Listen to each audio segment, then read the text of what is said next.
I thought, oh, and I need to go get it in a second probably, but for my Gomez inspired sweater that I'm making, that I would make a little stitch marker, because the stitch marker I have right now is like super boring in comparison to like what I could make. So I thought I would bead a little stitch marker of Gomez to use on the project inspired by Gomez. And I had to turn my top light off so it's a little bit darker because it was really reflecting badly off of the iPad, and I was worried people wouldn't be able to see it. So there's that.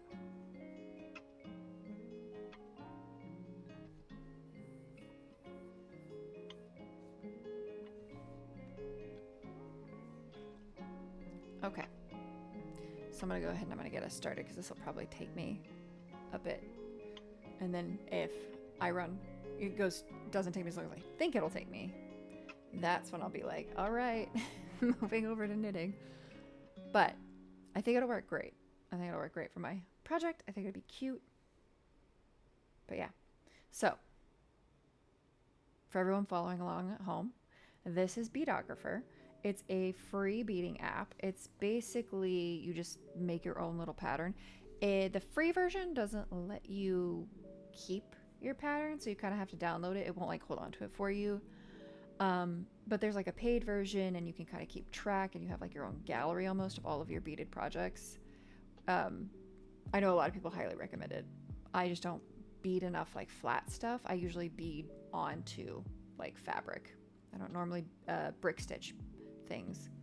So we're gonna use this, and I have a kind of rough idea of like what I want him to look like and what I want, like what I'm using, all that good stuff. I have all my materials, and so let me see if I can find a good picture of him.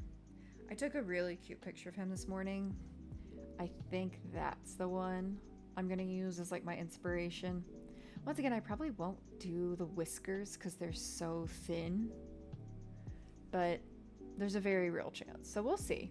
I don't think I will. I think I'm just gonna do like the nose, how it goes over, and then black and white, and then you can't really see, but his eyes are like yellow and then green. So I'm thinking of doing yellow on the outside, green on the inside. I just have to figure out roughly how big I want it to be, because I don't want like a massive stitch marker. That would not help me in the least bit. So we're gonna see. Let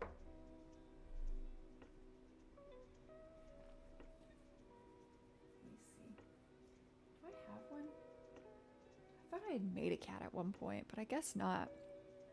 And there are other designs that you can, do with this. Obviously, you don't have to do a cat. There's a lot of, it's really easy to use. So let me see if I can find.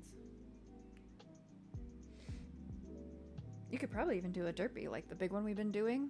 You could probably even do a little guy and make him, he wouldn't be super fleshed out, but you could probably do a little guy and make him a stitch marker or a charm of some kind. That would be pretty easy.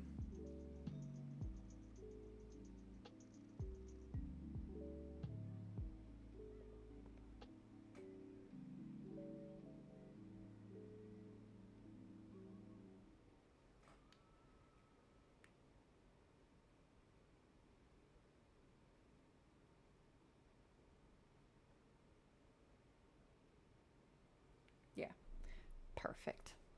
Sorry, I know this is not very interesting. But yeah, so I'm gonna go ahead and launch the app, and I'm gonna just free version, start beading. I don't have anything, I'm not working from anything. Hopefully y'all can see this pretty well. You might not be able to, it looks like it's really like fleshed out, but the light's probably hitting it. So you have a project title, you kind of have a project description, your bead style that you're using, which it doesn't really change the shape, I don't think, of the, or it doesn't change like the size inherently of the beads as they'll appear in the pattern, but it does change the shape of them. So if you're working with delicas, it'll be like a rounded shape. If you are working with, or no, delicas will be a squared off shape. If you're working with rounds, or I don't know what a treasure is, but I'm assuming it's a different shape as well. And so I'm going to use Miyuki rounds 15. Miyuki. And this is loom. Loom just means it'll all be like one like you're working on a loom, you're just putting beads on it. We're looking for brick stitch. So brick is 1 by 1 brick, and then there's brick 2 drop, which means you do 2 beads at a time or 3 beads at a time. Peyote stitch, which I don't really do. Herringbone I've done but don't really do. Right angle weave, a lot of these I've never done before.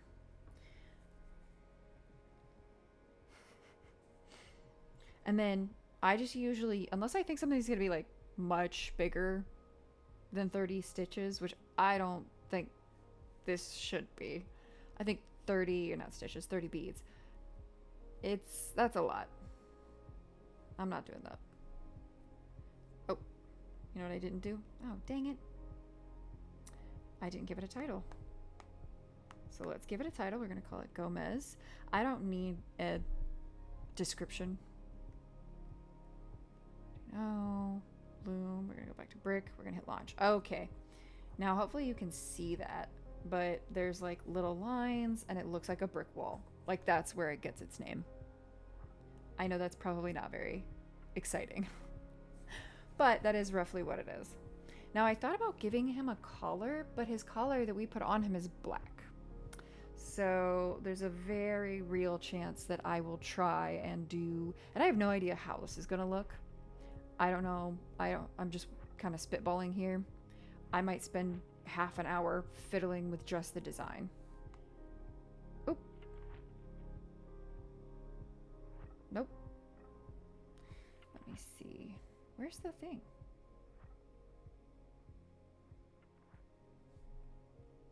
There we go. Oh, that's cool. I didn't even know you could move stuff like that. Okay. Oh, cool. We're all learning something new today. Well, now I'm like obsessed with the fact that I don't know if I can get it back the normal way.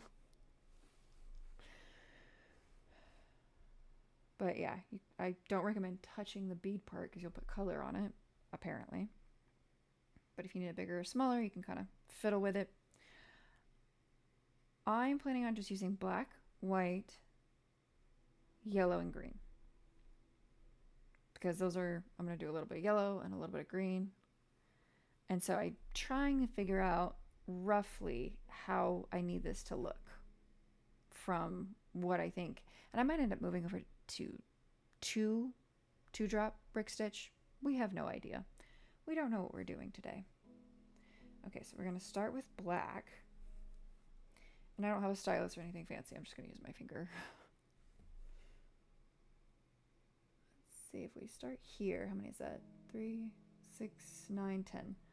Let's start with 11. And then we're going to go up, and we're going to increase as we go until we reach like a certain size.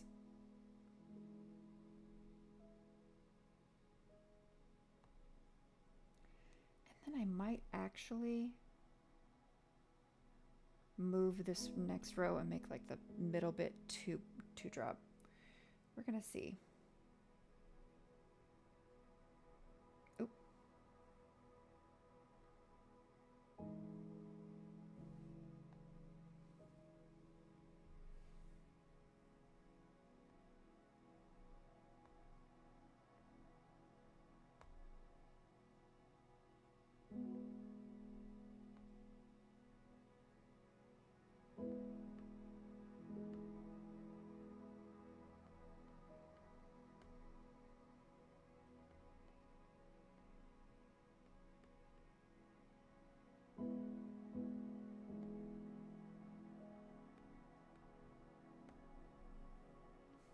Roughly kitty cat shaped, right? I do think we might need to add more in the middle. Let's see, 1, 2, 3, 4, 5, 6, 7, 8, 9, 10, 11, 12, 13. 13 rows does feel auspicious. Knowledge is power, you're correct. Sorry, I missed that.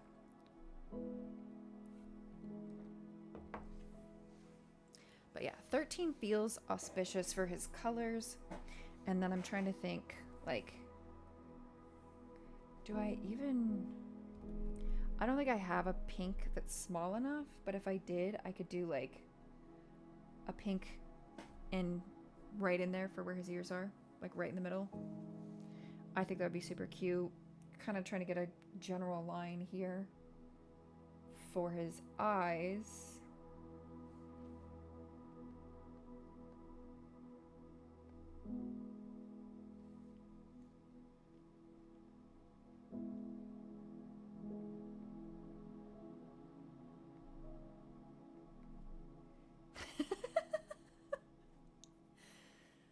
Okay, that's a little silly, but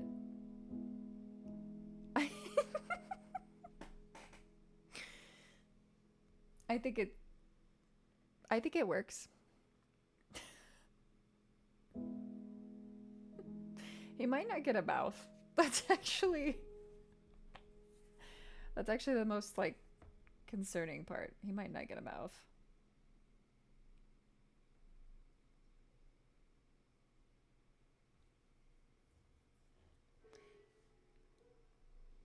That would be so funny if I just made his eyes massive.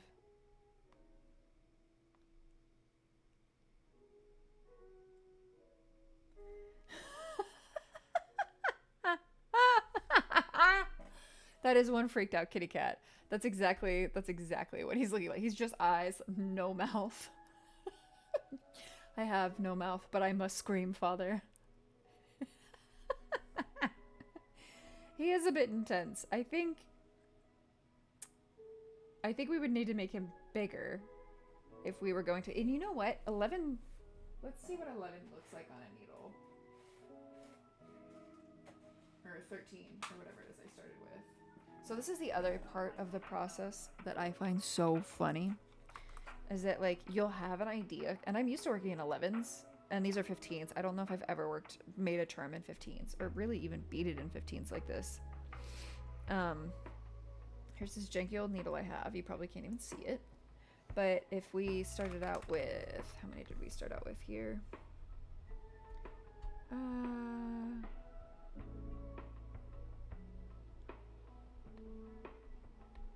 11. Oh, that's not nearly enough. Let me see what 11 looks like. I mean, maybe it is. Maybe I'm a liar. And maybe it's like I'm being overly sensitive.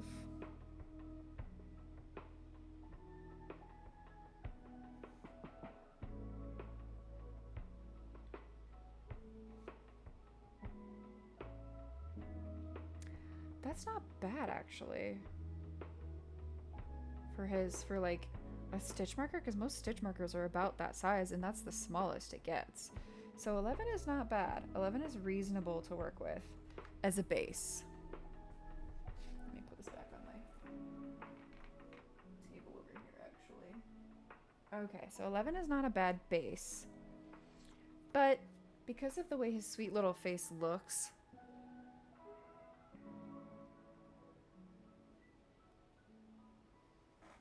here's what I'm looking for. But look at his sweet little face. You know? I don't think we'd have no room for the white, which comes up like right between his eyes. So I think we're actually going to skip the yellow. And we're going to leave it green. We're going to leave his eyes green, and we're going to move on to the white. How's that? I think that's much more like normal. I'm gonna see what white looks like working from this photo. Okay, so if we assume that's like this bit, like this little bit. Oh. He also has a black nose, which I find really funny. I was looking at it yesterday and I was like, oh, I thought you had like a white nose. He does not.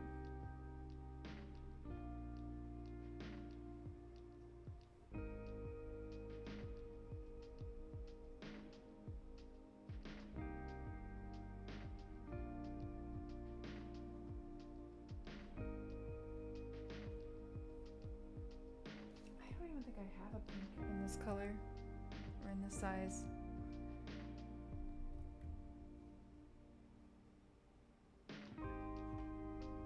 I can check, but I don't think I do.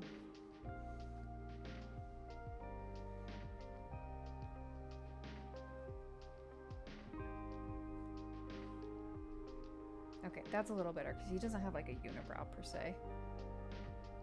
And he also doesn't, oh. It more like slants.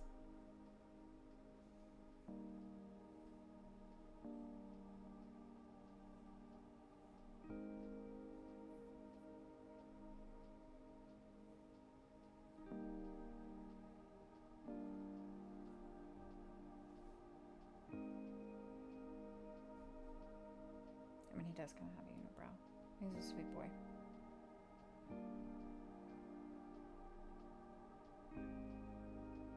I feel like that looks silly, but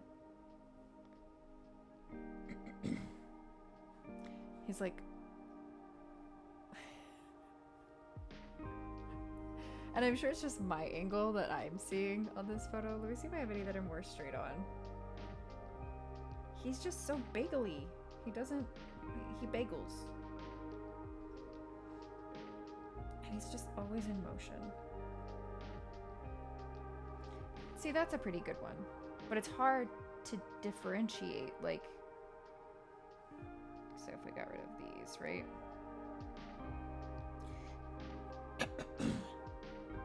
Actually, you know what? That's it. I will do another row, and then I'm trying to remember how to do this.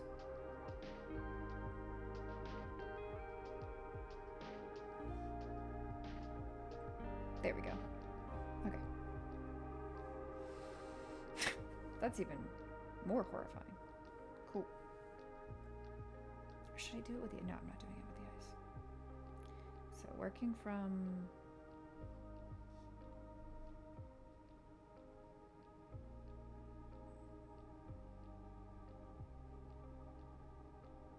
Oh, I know what I did. Okay. I just have to reiterate or change around certain things. Okay, so this goes here, that goes there, that goes there, that goes there. Okay, but that looks like a third. Oh, shoot. Okay, there we go. Nope, I have to do it all the way down. I'm a very intelligent, capable woman, I'd like to point out. Okay. Bap, bap, bap, bap, bap. Oh, wait. We'd need an extra row of...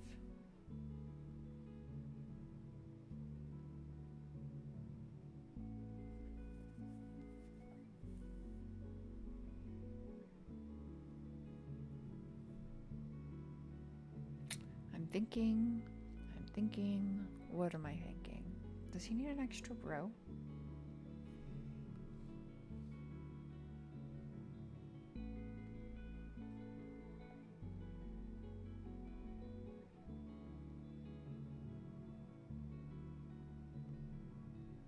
There we go. Now my brain can handle it a bit better. I could just do this too. Okay. What does an extra row look like on him?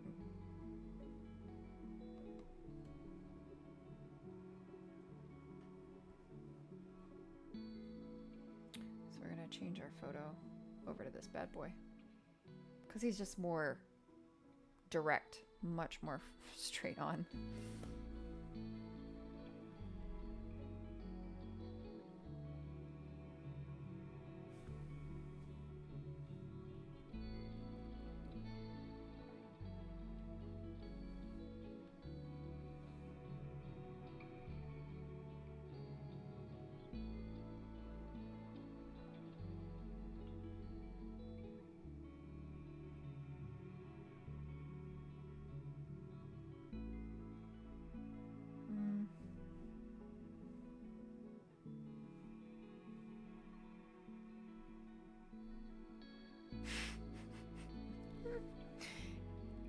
Yeah, exactly. It is. He does kind of look like he has a backwards question mark on his face.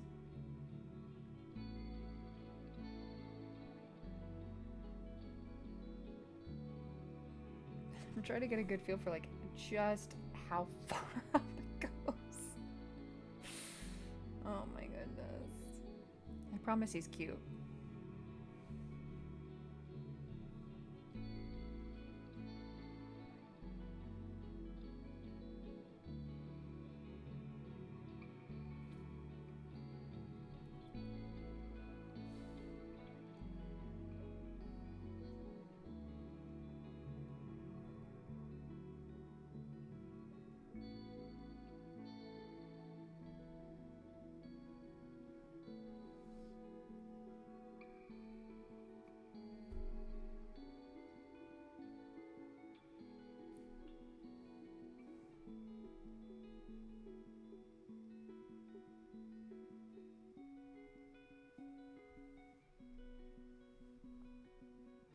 See, I feel like that's much more on brand for what he looks like.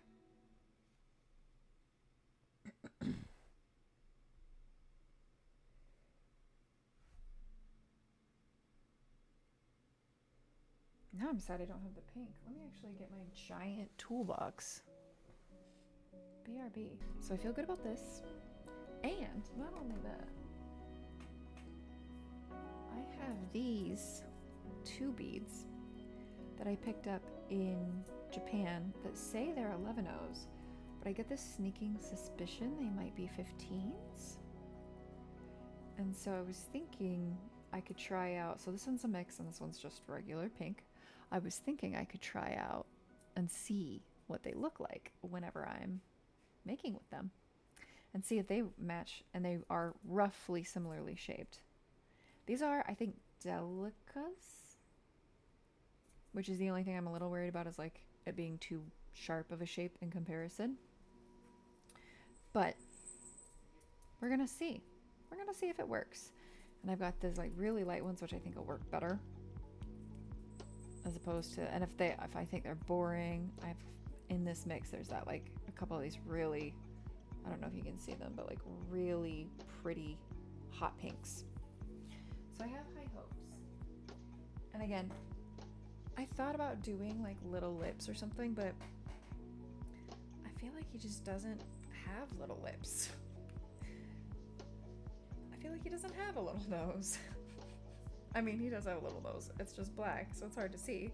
So I feel like it's literally just like eyes, face, white on the face, and then nothing for the nose. I feel like that is his nose. So that works. That's what he looks like. Did you wipe your feet, buddy? Alrighty. So, knowing that this is what we're going to work from, we can go ahead and get started. Which means I can turn my light on.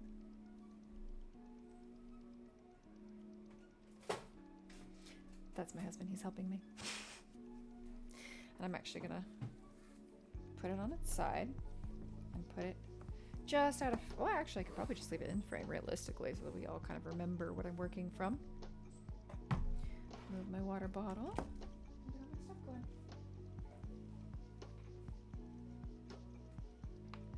I also have a lobster clip.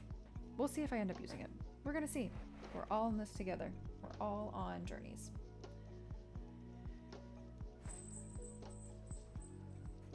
Can you hear his little bell? Can you hear how cute he is? He's so cute.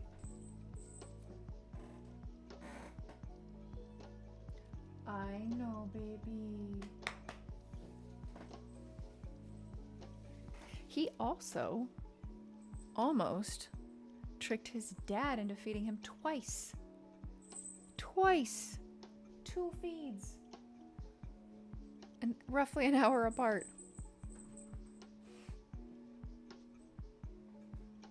Oh, you can't see him. Oh, nope, there he is. Over here, right behind my mic, basically. Yeah, you sweet boy. He's upset Spaghetti because he was hanging out with Dad, and now he's hanging out with me, and I am not as much fun. The pathetic little meows. I don't know if y'all can even pick that up. Yeah. Yeah. Oh, all right. Come say hi to your adoring audience. This is what we're beading today. Oh, he's so cute. He's got this very nice little bow tie. He doesn't really like being held up or held onto, so I'm trying to keep him kind of out of trouble while not confining him too thoroughly. Yep, and he's on my desk. Are you a sweet boy? Are you a sweet boy, Gomez? Oh, we as a family watched The Addams Family last night, and I was like, look, take notes. This is your namesake. I expect you to behave accordingly. All his little hiding spots are out of... Okay. I wish y'all could see how ridiculously cute he is.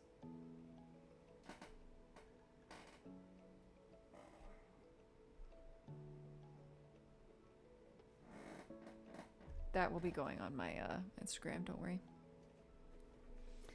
But yeah, so as I mentioned, we're actually gonna skip the yellow because I think it's a little I think it makes him look a little too insane. So we're gonna skip the yellow.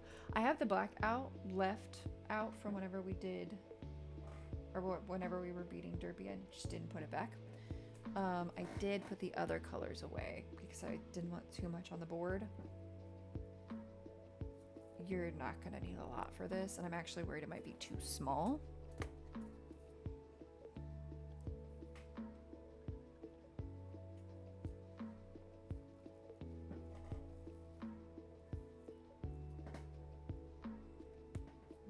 These are all kind of like a different...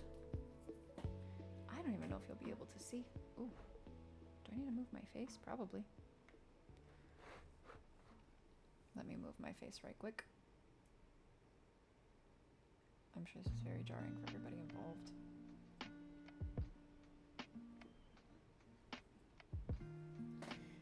Let me move my face. To be fair, I didn't know he was going to be on my desk, assisting.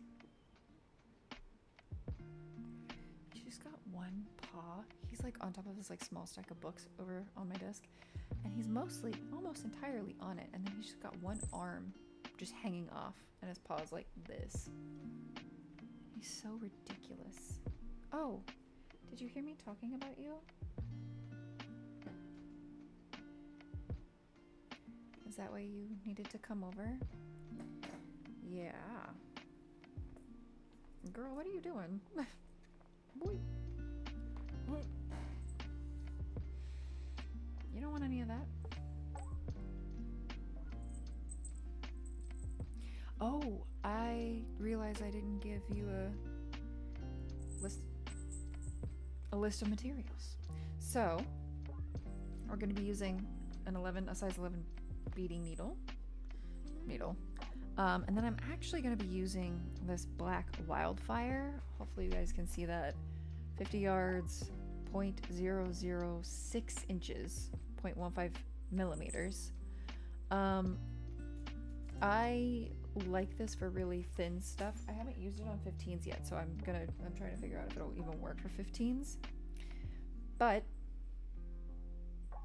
if not, I'll have to get just probably a different needle, honestly. And I might just use this, but normally for anything stitch marker or anything I want a little more solid, I do try and use something like Wildfire. It's just like a bonded nylon, I think. Thermally bonded bead weaving thread. So where this is like kind of loose and shreds kind of easily, this also gives a lot of play. So like if you're making earrings, I always have to then use Mod Podge, that's the word I'm looking for, Mod Podge, to kind of like make them stiffer but still move. I don't want them like plastic, I just want them a little stiff. What's that Mae West quote? A hard man is good to find.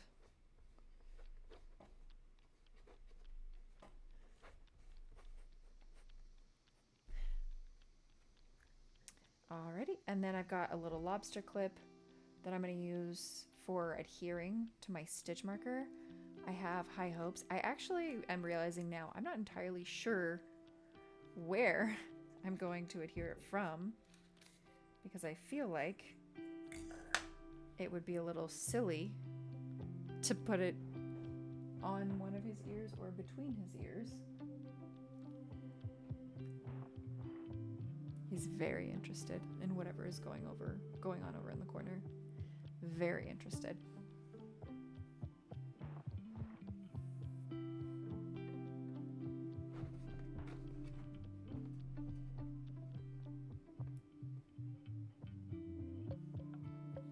But yeah. So I've already got a little pre-cut amount of thread right here.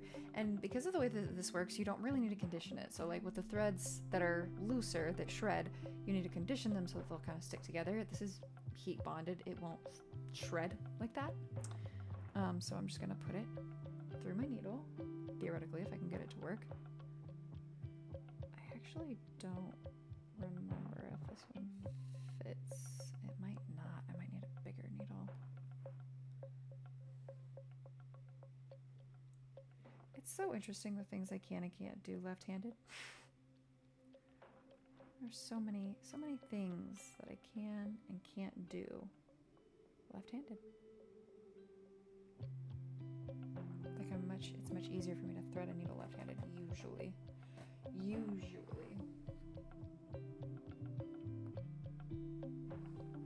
can make this one work instead.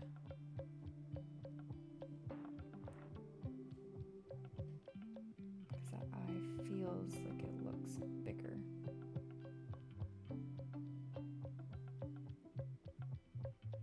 Yeah, just the tiniest bit.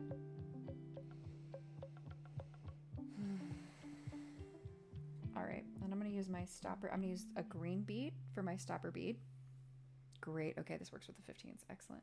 And I like to leave a tail because I'm gonna wind this tail in, weave this tail in, not wind it in. I'm gonna weave this tail in later.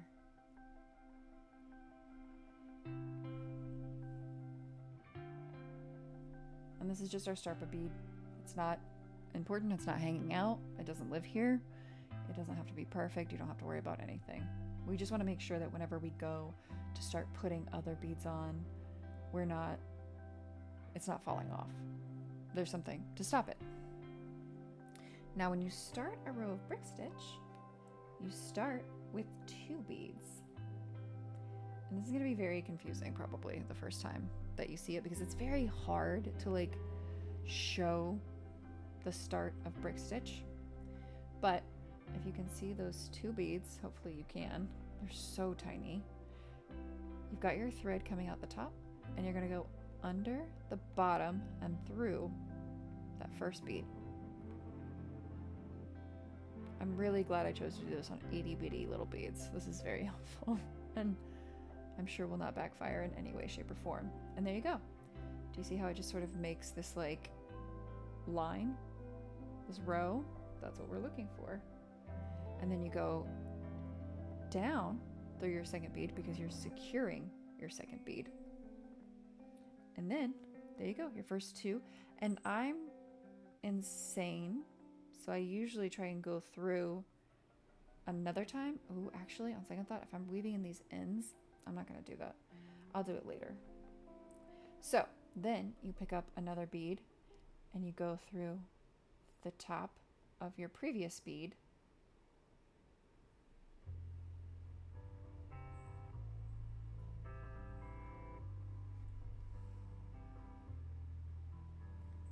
And it'll kind of have to finagle it in place because your first row is always so difficult. Go through the top of your previous bead, so you'll come out the bottom of your previous bead, and then you'll have to go up the top, up through the bottom of your new bead. He's making himself comfy on my lap right now. So there you go, we have 3 on the needle for all that you can tell because it's so freaking tiny.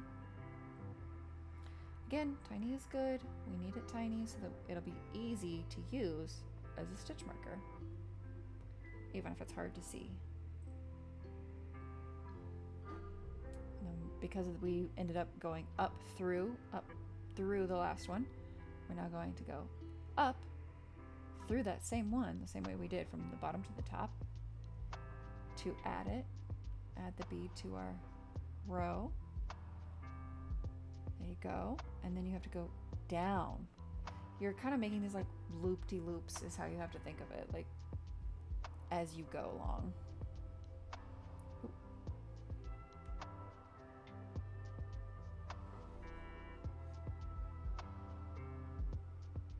Okay, so I think we still have 11 down here? Yeah. Yeah, so we've got 11, so I've got, what, 4 on here? 4. So only 7 more to go. If I can do math correctly. Go through the top of your bead. Add your new bead. And come through the bottom. Oop. And come through the bottom of your new bead so that your yarn is on the top. This looks so janky. I swear it won't stay janky.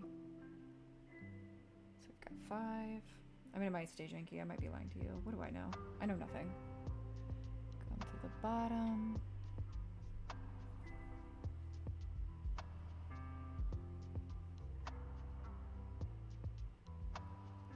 Go in through the top. So that's 6.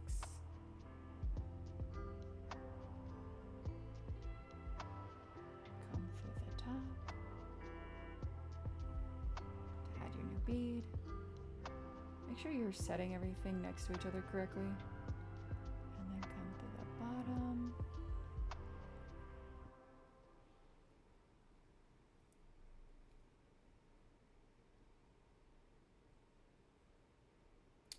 This should be 7.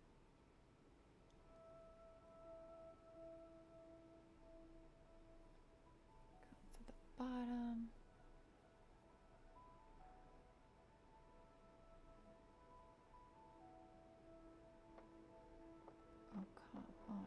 Being like this. Wait, did I get that wrong? Hold on. Please hold. No, you're just being difficult. Okay. Come down through the top. 8. Down through the top again. Up through the bottom. 9. Yeah. Up through the bottom,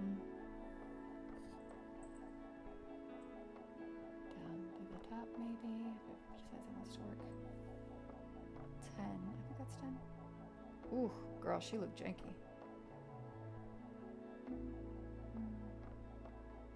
Yep. 11. And then you guys are gonna get what you really came for.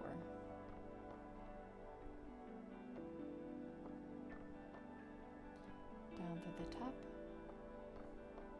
and then up through the bottom.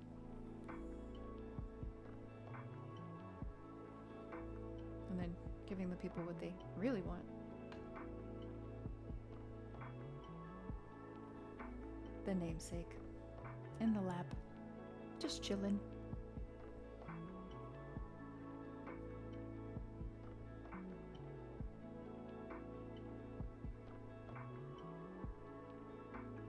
Just the sweetest creature.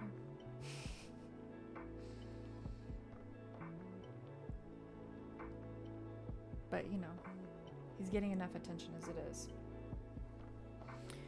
So, a cool thing about brick stitch is that you always start with 2 beads. So every row you start with 2 beads. Single brick stitch, obviously. If you're doing double brick stitch, you start with 4 beads. But you start with 2 beads for single brick stitch. And because I chose black on black, you cannot see this because I'm an idiot, but there are these little thread bridges. Hopefully y'all can kind of see that. There are these little thread bridges. Yeah, between each bead. And that's what we're going to use going forward. We're going to come up under those thread bridges, and then that's what makes everything kind of sit. I'll show you. I'm sorry. I know you don't like it when the thread touches your ears. So we are going to increase. So normally when you would start, you would skip your first thread bridge. Normally you would skip this first thread bridge. We're not doing that today because we want to increase. So whenever I make anything triangular, I start with the most amount of stitches on the bottom, and then I work my way up by decreasing. because of the pattern, as you can see, it increase, increase, increase, increase, increase, increase, increase. Well, 3 increases, 4 increases, but this will be a double break stitch, so we'll have to do something different for that. And then we start decreasing, and then once we get to the ears, that's going to be a whole nother ball game. So what we're going to do here, we're going to take our 2 beads, and you can pick a direction, it doesn't really matter. Hopefully y'all can see. And we're going to come from back to front. I like to do back to front. You don't have to. It's just what I like to do because I think it makes the most sense.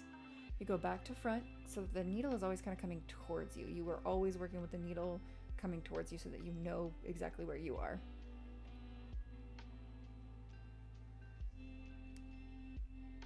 Okay. Then we're going to go up this front bead from the bottom. And this is where you have your like round where you kind of secure everything. Then we're going to go down through that extra bead off to the side over here. And then back up through that first bead that we went through. And that's going to secure our edges as we go.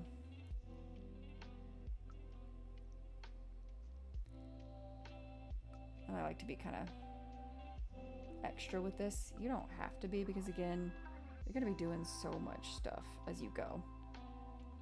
And it does kind of pull on your thread bridge. And then from there, much like you were doing, you're going to pick up 1 bead at a time. You're going to go through these seemingly non-existent thread bridges from back to front.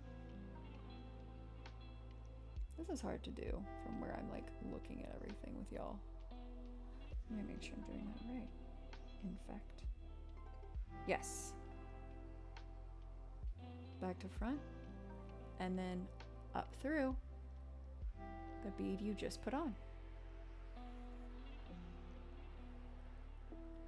And you can't see it, but you're creating new thread bridges every time you do that. Every time you do that, you create a new thread bridge between the beads.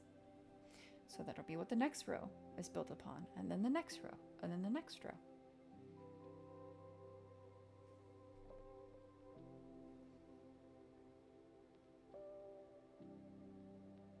And then when you go to finish, my goodness. Y'all, it's so small even I can't see it, and I'm like, my eyes are in front of it. I'm right on it. Again, this is my first time using 15 O's for this. I normally use 11s, and that doesn't sound like it's a huge difference, but it is. Okay, make sure everything is kind of laying correctly. And up to that bead we just put on. And once you get to the end, you'll basically end by putting 2 in the same thread bridge. Same way as you started with putting 2 in the same thread bridge.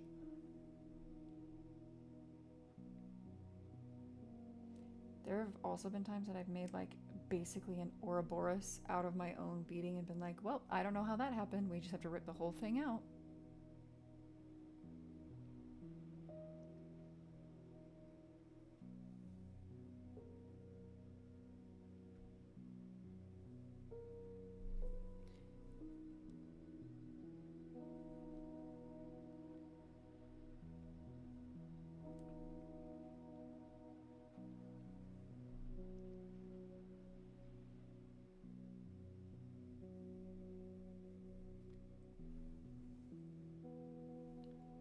You end up in this like weird vicious circle where you're like, oh, I wish I could use, you know, smaller beads, but then I need a smaller needle and smaller thread. And then it's like, well, if I use a smaller needle and smaller thread, I can't see. I have like a magnifying light and everything.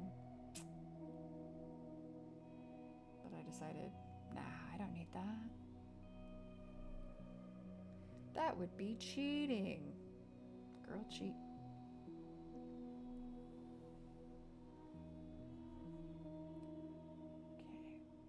It's still a little wonky, especially in like this bit right there. I'm not too surprised. I knew it would be.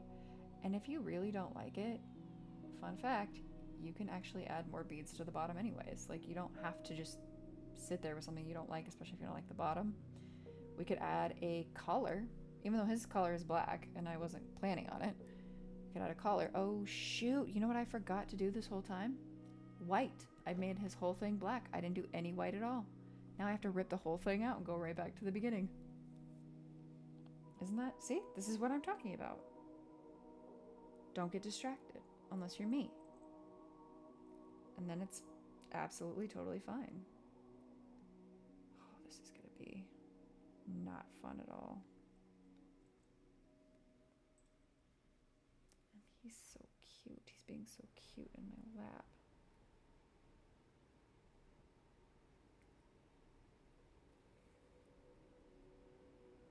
What are you doing? Okay, good.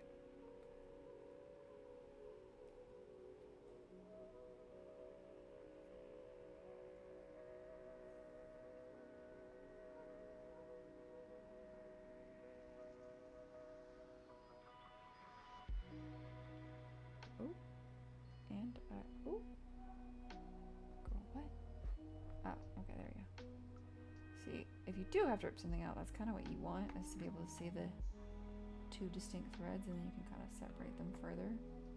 This is a nightmare to do with the like Nymo thread because it will split so easily. Girl, I was just chugging away, just all black cat.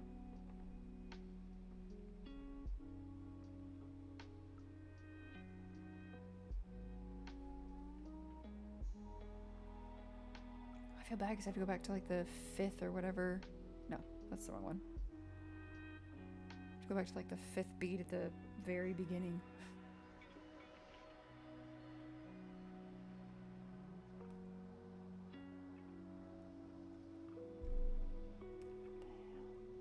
What the hell? What the hell?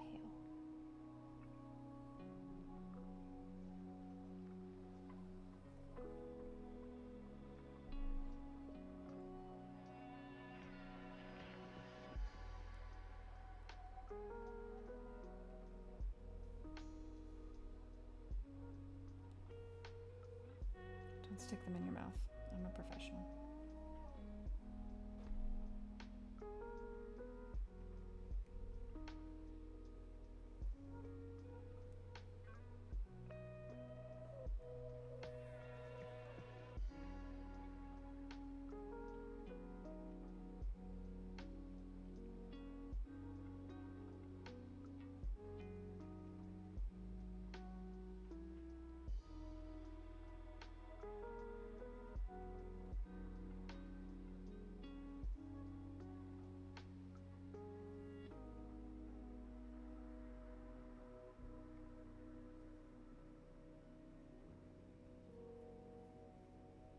Oh goodness. Oh goodness. Okay, there we go. I feel so silly also having this like massive black, like pile of black beads. And I'm gonna use like 30 of them, 40 of them, something like that. I know it's not for this project, but it's just really funny. It's just funny to see. Alright, here we go. This one's the one that always sucks. So, on these like end beads, or these like starter bits, whenever you have to take one out, you kind of have to be like extra diligent, because remember, you secured it so well.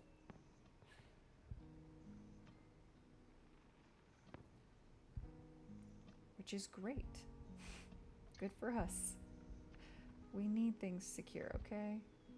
It's an insecure time in our lives, and everyone's life. Okay. There we go. So then and this part should be relatively straightforward as well, because you're really just pulling it out. These tiny, stupid little beads.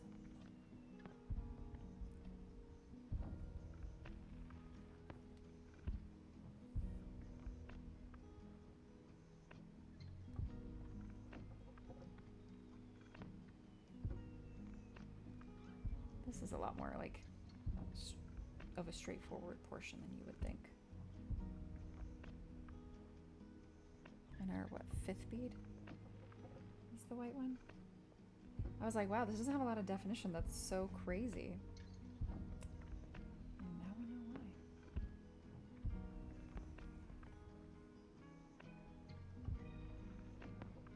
This is so funny because you could just like almost peel it off.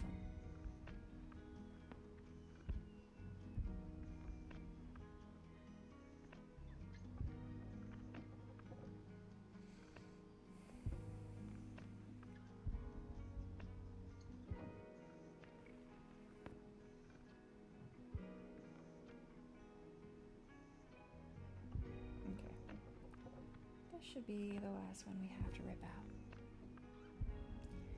And now we get to play the fun game of getting it re-threaded. I probably could have just put the needle through all of those and just like unwoven it basically. But I didn't feel like it. It's just easier to rip it out. I know, baby. I know you don't like it. Also, he met a dog. All right, now we put in a black one. We're gonna go. Let's see, this is coming out the top, right? I didn't turn this around. Yep, this one's coming out the top, so we're gonna go through the bottom, then come through the top. That's almost nice, because now you can like see the difference. Then we're gonna go back down through the top. So that's 5.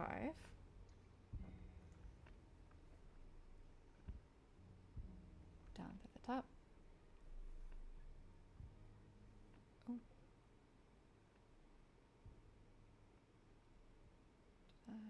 Yeah.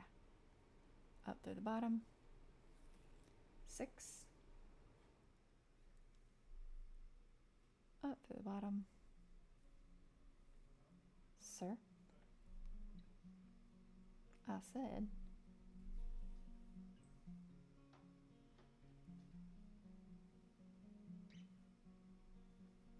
Up to the bottom, down through the top.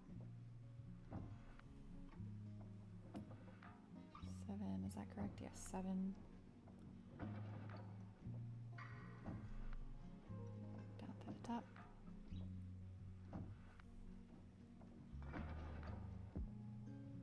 Up to the bottom. 8. Up to the bottom.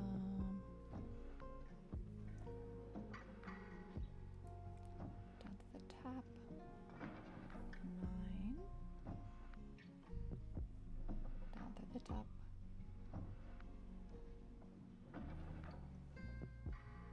Oh. Down to the bottom, up to the top. I think that's 10. Let me double check my count. 2, 4, 6, 8, 10, which means we need one more. Up through the bottom, down to the top. Oh, I had that backwards. Oh, LOL. So that's actually up to the top, my bad. But regardless, we take 2, we've already been through this bit. We go back to front through that previous thread bridge.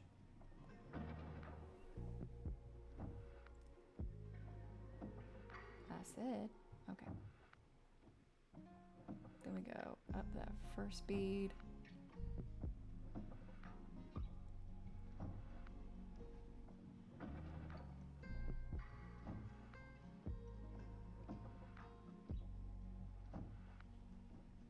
Down the second bead, then up the first bead again. Down the second bead. And up to that first bead again. If it decides it wants to play nicely with me today. We'll see. It said, no, we're tired of your crap.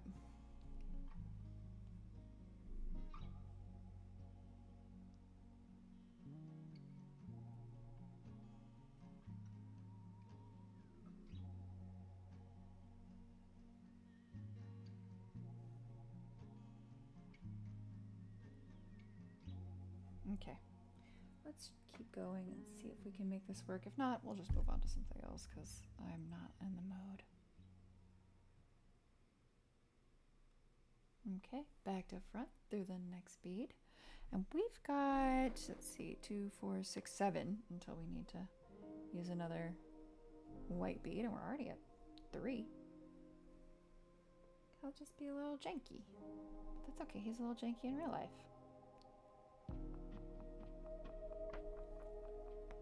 4.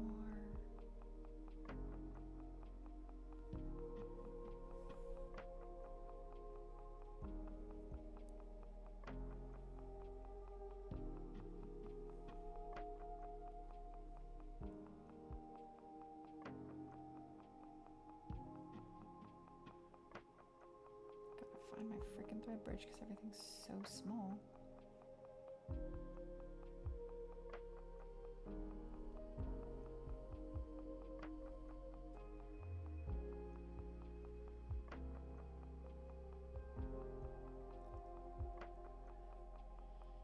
Come on. There we go. Let me give it a quick tug because I feel like I've kind of lost some of my tension.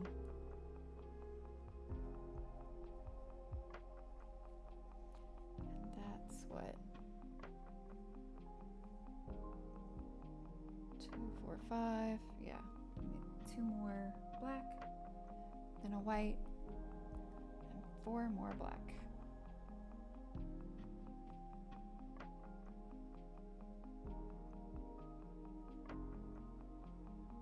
I'm actually like at the point now where I'm like, I'm kind of craving color on this. But that's me with everything. I just love color.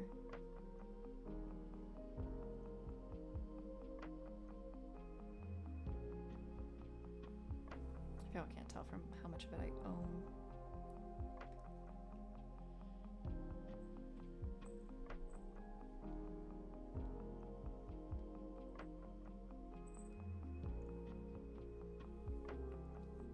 Baby, what is you doing?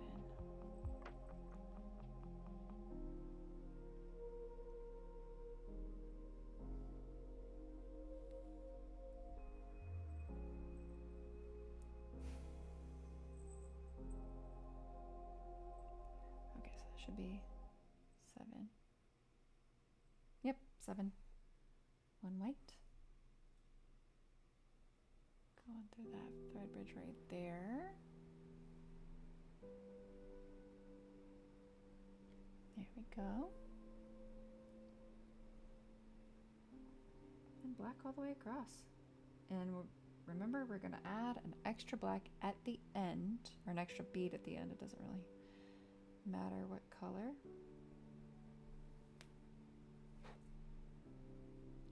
This is definitely going to be a product kind of project because this process, whew, and it's so hard to show and it's so hard to see on screen. Like, look at how tiny that is. Look at how tiny it is. Look at it. Look.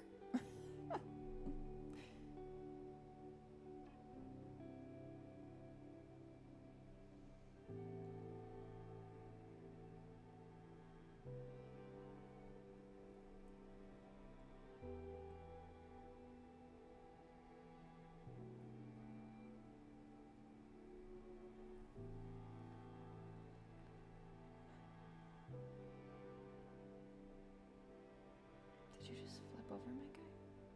What are you doing? What am I doing?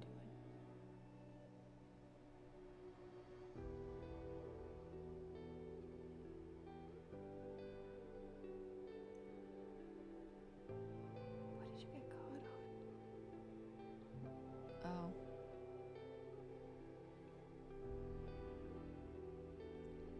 Sometimes your cord just gets caught like on the project itself and you can end up with this like Mobius thread basically, and it sort of like twists everything.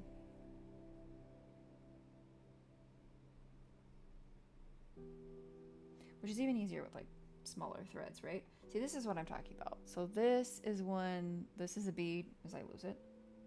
This is a bead I probably wouldn't use in this project. It's not super wonky. It's not terrible. Not super wonky, just wonky enough.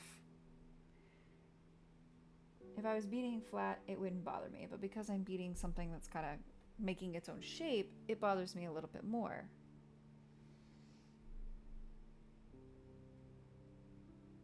Okay, so that's that. Okay, what do I need now? Okay, this one. Now, I'm going to put one bead through this bridge loop, or through this thread bridge. Come up through that. Pick up another one. And then bead it into the exact same thread bridge. And it feels like that's not something you should do. And I'm sure theoretically I could probably just pick up like 2 beads at once, but I don't know if that's possible, and I'm not gonna sit here and tell you that's possible. And I've had enough journeys for today with having to rip the whole like first bit of the project out, so we're just gonna go with the tried and true method of like, yeah, that. And you can actually kind of see what's like taking shape right now, right? Oh, or I could lose it. You can kind of see what's taking shape. Now your work will be like sighted, so you do really have to pay attention to like where you're putting things. So just remember, so you'll work from like this direction, then this direction, or this direction, then this direction, then this direction. So don't count from here, count from here. I'll show you what I mean. Again, we're on the 3rd row. We're increasing a bit more. Let's see if I can. We're on this 3rd row. So when we did our beginning row, we came from this direction, from left to right. And then, because we ended over here, we go from right to left, which I probably didn't explain very well, and I do apologize. And then for your next row, left to right, and then wherever you end up, that's where you go from, right to left. So that's how you read your patterns. They kind of go back and forth, because you're not pulling your whole string over, or your whole thread all the way to the other end of the pattern and then starting from there again, right? We're not doing that. So let me pull up 2 more. I'm actually gonna put this guy over here. When I have a bead I'm not gonna use, I try to put him off to the side so I don't get confused or tempted to use him or pick him up on accident. So we've got 2 beads and we're going into this first thread bridge.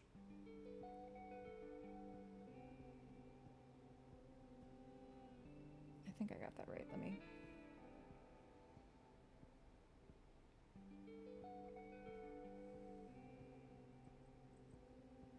Yeah, we're going into that first thread bridge. Looks a little wonky right now. I think the problem with my lap is that he can't like fully. He only has 2 shapes. He's either a bagel or a baguette. And so he can't fully kind of baguette in my lap. He kind of has to bagel. He can baguette in Daddy's lap, just not mine. Because, you know, Dad has a slightly bigger lap than Mom, slightly longer. Then we go up through our first bead.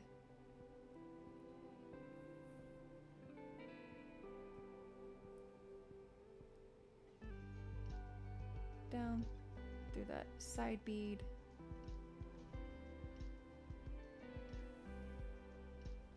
and then back up for that first bead that was on our needle. So not like the first bead, because technically this would be the first bead, but this was the first bead on our needle, so that's what I say. That's why I say that. This, I already am like dreading weaving my ends in because these beads are so freaking small. But I think if I'd made it in 11 O's, it'd be way too big. Oh, yeah? Are you purring? I can't tell. Okay, so for this, we have 1, 2, 3, 4, 5. So 5 black beads. So we've already got 2 on there because that's how we start.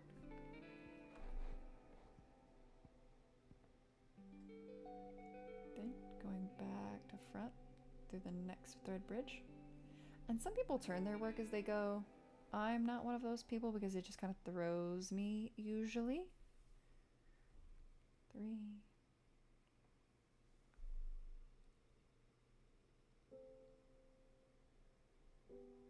But if you can make it work, go ahead. 4.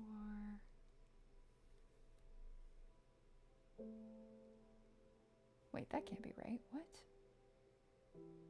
Oh, no, it is. My bad. I'm a silly goose. Because we're at the part I was looking at this. I was like, does it go over that? I thought, nope, we're in the next row. I am paying attention. I do know what I'm talking about. Maybe, kind of, a little bit. There we go.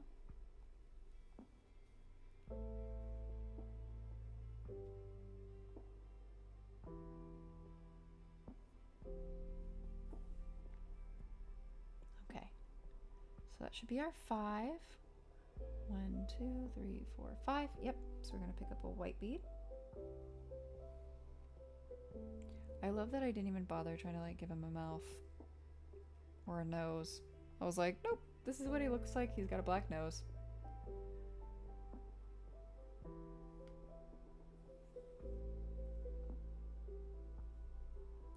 And then we just bead black all the way across.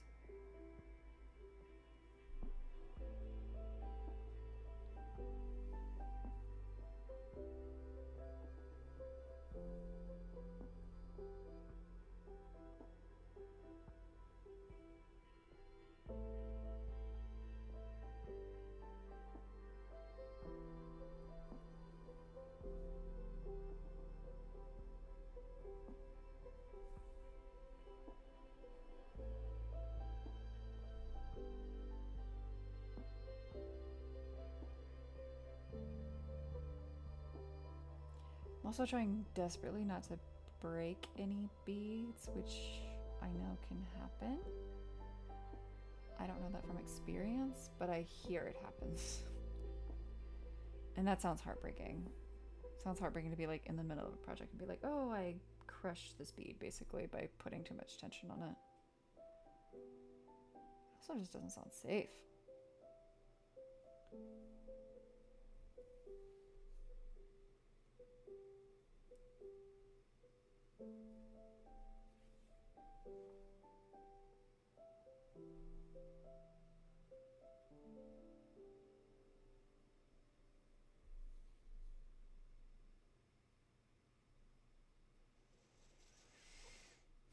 Oh no, you can't do 2 at a time because it would end up with like a gap. You do have to do 1 at a time to go into the end. I can think about things. Alrighty, we're on our last thread bridge. We're gonna add 2 beads to this thread bridge. And then we're almost to the end of the increases. The next row is our final increase. Back to front, making sure our needle or our thread stays consistent. Up through that bead. Look at us go. Wee, comrade. That's the entire first 3 rows. Crushing it. 2 to start. Going to that very first thread bridge.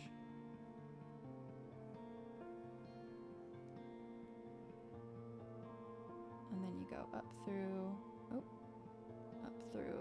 the first up to the first bead that you placed on the needle. It really wants to focus on his like pattern over there.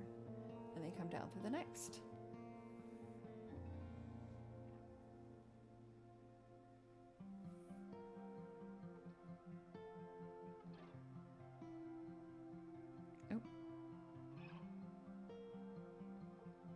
Back up through that first one so that we can keep going to the left.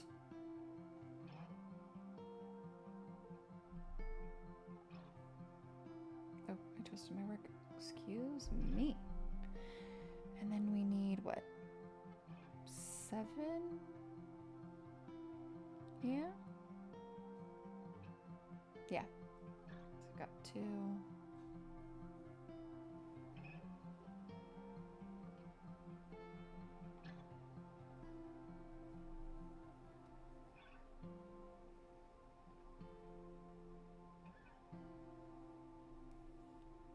Three.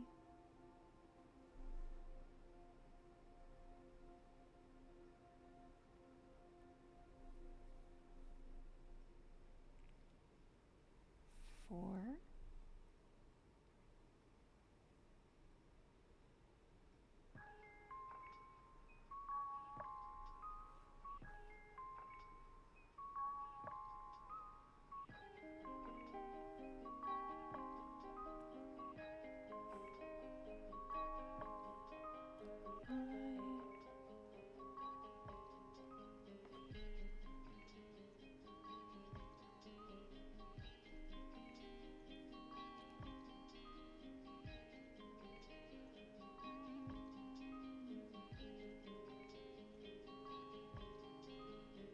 6.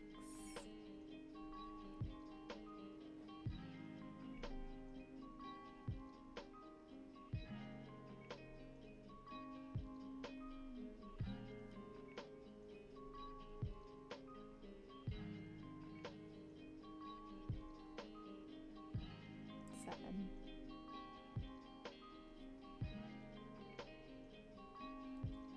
I'll do one more.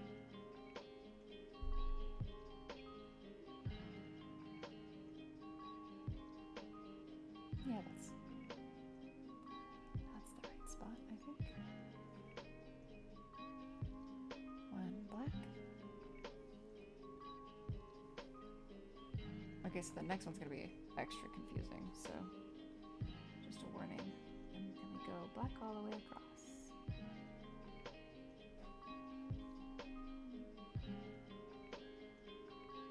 I've actually already worked. This is like way too big.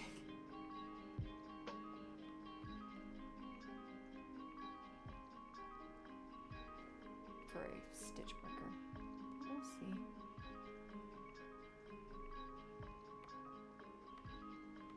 And I'm kind of tempted to do it in 11/0s and just see like a true size difference, what it would look like.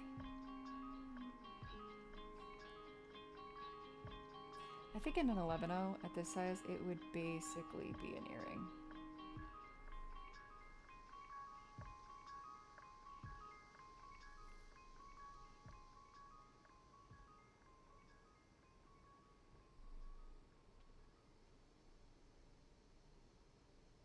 I am crushing it. It's because I'm the best. Sorry, I just saw that. I've been very focused on getting these in correctly. Also, when you're beading, it does this really funny thing to your, like when you're holding it, you get these indents in your finger.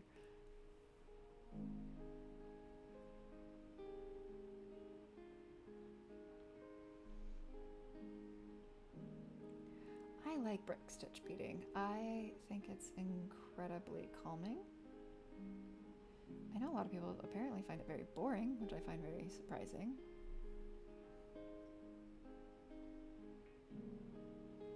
But I guess a lot of people find calming things boring. A lot of people, you know, they crave the chaos, brother. He's having like little dream glitches. Okay, so for our next row, that's this double row, or this double stitch, we're actually gonna pick up the first 4 at the same time, and they're all gonna basically hang off. So that's not gonna be confusing at all. And I know you're thinking, oh my god, Maya, that'll make it so much easier to see. We'll see. So, we've got 4 beads on our needle. And we're still going under that first thread bridge. And we'll go up through 2 and then down through 2 beads. See? So instead of being like 1 to 1, it's 2v2. That's not the right word, but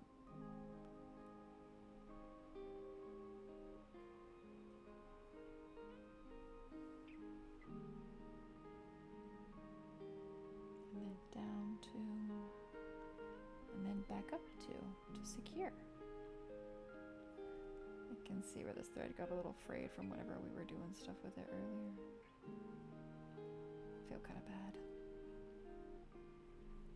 I could have used a slightly thinner thread. All right, and then we'll do 2 across the whole time instead of 1 across.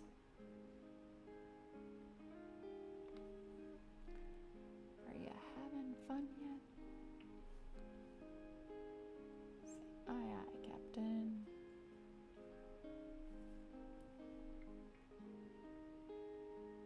We have 1, 2, 3, 4, 5, 6 sets, and then we'll do 2 of white. 2 double brick stitches of white.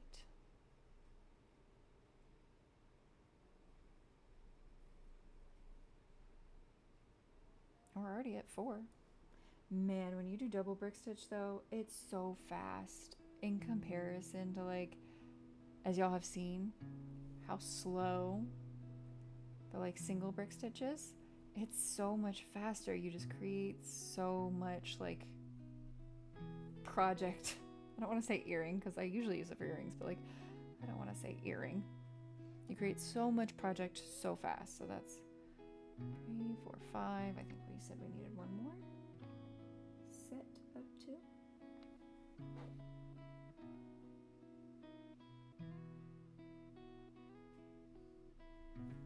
And it's also just so much easier to see. So double brick stitch is so much easier to see. Makes the project bigger, makes everything look bigger. Like, look at how much easier that is to see. Especially now that we've got a little more in the way of actual like rows underneath us. How does this look together? It looks fine, I think. Yeah. So our next row, or our next beads, a couple of beads will be white. I was actually worried about the white with the black thread because I don't remember the last time I did white beads with black thread. I didn't know if you could see it through.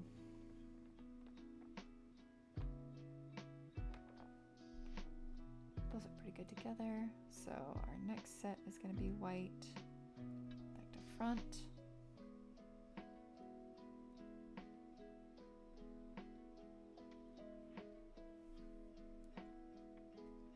And then we'll go all the way across in black, but 1, 2, 3, 4, 5, 6, 7. So 7 more.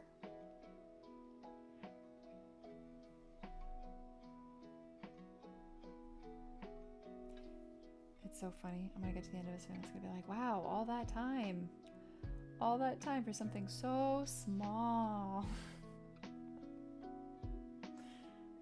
That is the nature of beading.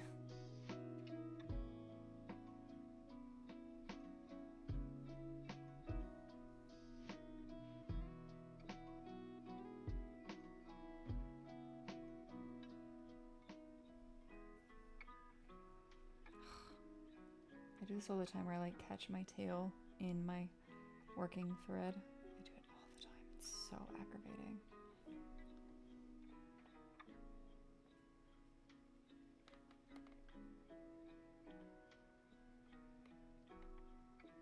I like how I just decided he was gonna have green eyes, even though I'm pretty sure he has yellow eyes. I was like, no, he's gonna have green eyes now.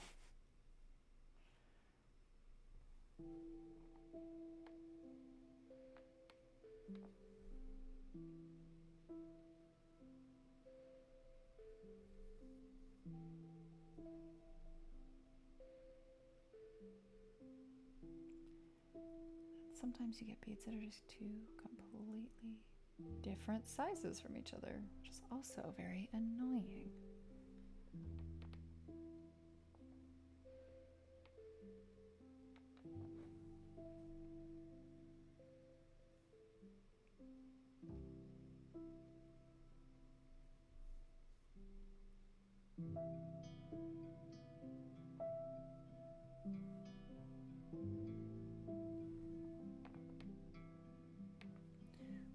So hard to see.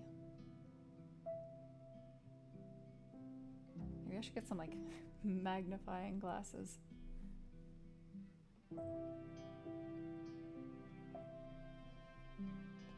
such a sweet boy.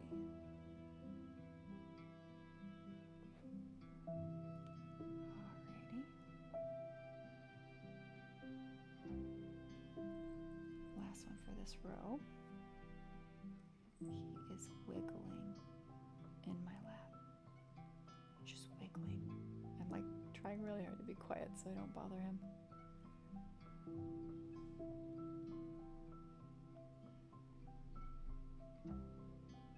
And there we go. We're almost halfway done because I think it's... I've never done the ears like this, so I'm kind of tempted to maybe do like a different style or try something different and just see how it shows up. Let me see how these like... So these are 11 O's. Let me actually... 11 O next to the... Girl, those are the same. Those are completely the same size. That's so funny. The pink in the middle is supposed to be an 11O. I think it's a 15. And if it's not, it's like so just barely different in size. Like it is closer to a 15 than to an 11.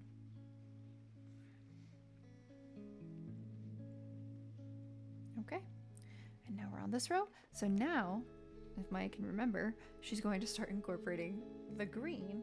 And we're going to see how we like the green. Y'all. He's so precious.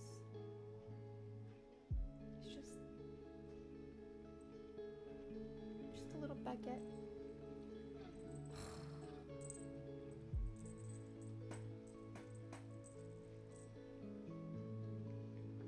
He's actually ridiculous. He's actually ridiculous. He's actually a ridiculous cutie.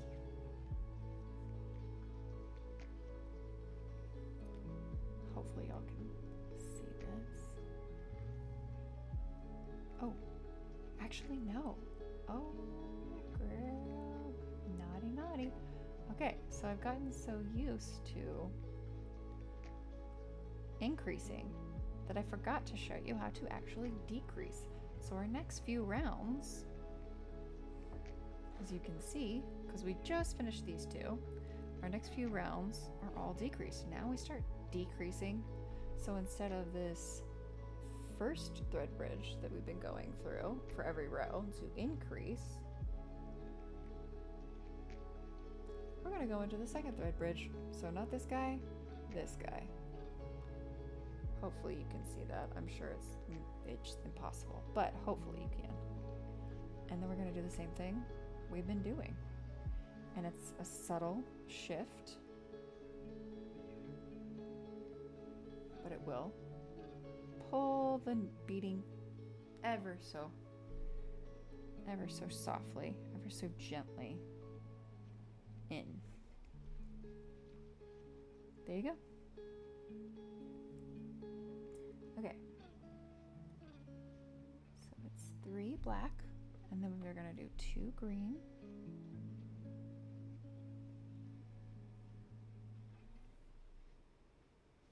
It does sound like he's awake, doesn't it? He's just stretching. He's not awake. He's like trying to tell me I'm not comfortable enough, I think. And then 1 green. I think he's on strike.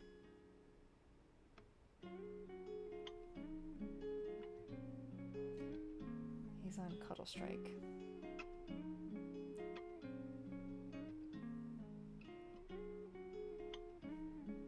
then another green.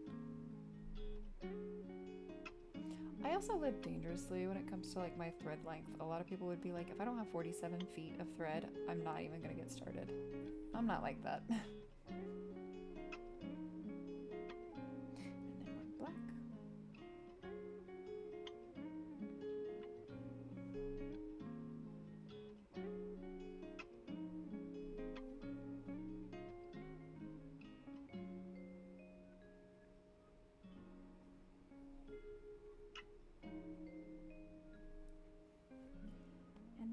we start moving on to the whites. And this will be the last of the whites. We've got 2 white.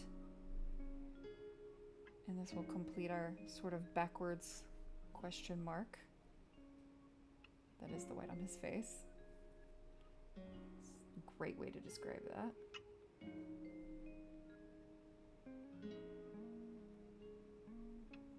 Back to front. Up through.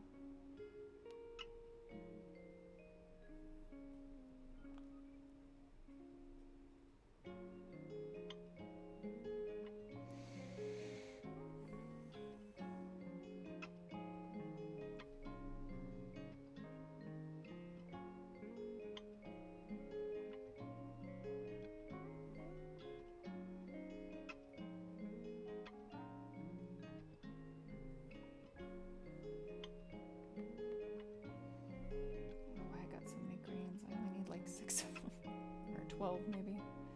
I get 6 per eye.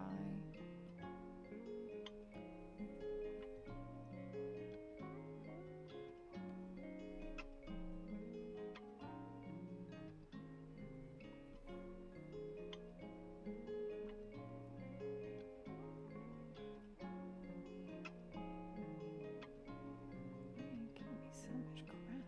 Okay, there we go. Goodness.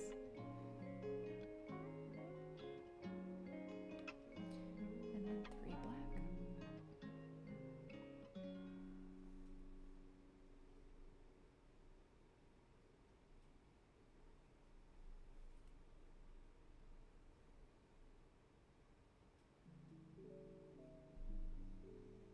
Ironically, I do actually think I'm going to need more thread to finish the ears. As I just say, I like to live dangerously with my thread. I do think I'm going to run out before I finish the ears. So, there's that. Okay.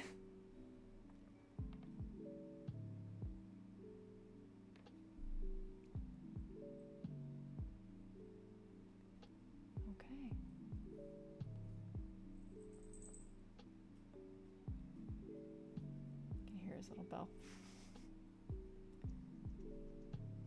And there we go. We've done our first decrease round.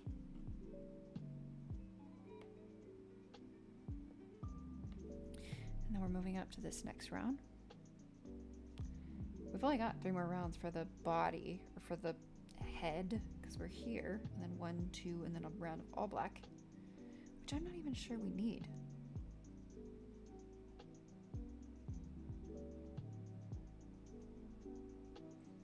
No, I think we do, because I think if it goes straight from his eyes to his ears, it'll be even more ridiculous than he is in real life. Okay, so not this first thread bridge, because we're decreasing. So we're going into this second thread bridge, which is now white from all the abuse of this thread.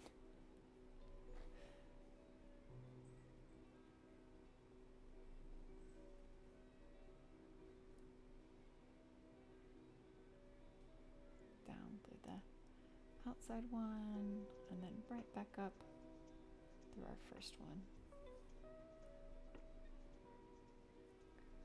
So that's perfect, all we needed. And then 1 green. Oh, it's so cute already.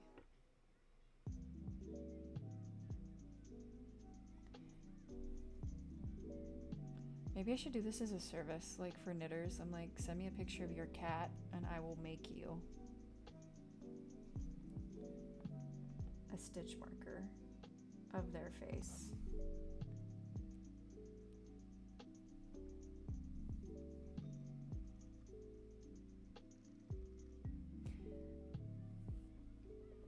Though realistically, I don't know if I'd ever sleep again. I think the number of people that would be like, make me a stitch marker of my cat's face would be actually higher than I'm assuming. I just assume a lot of people who knit have cats. It seems like a 1-to-1. You know what I mean?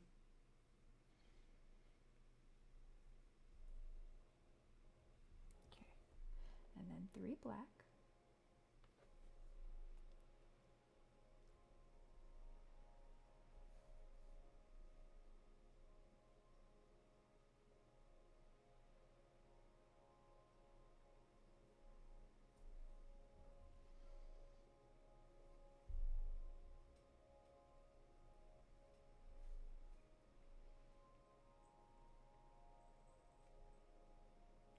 also think that like doing that would be difficult because then you'd have to go back and forth, be like, look, this is what I think your cat looks like, and they would be like, no. So you'd have to like have an approval process for what the stitch marker would look like.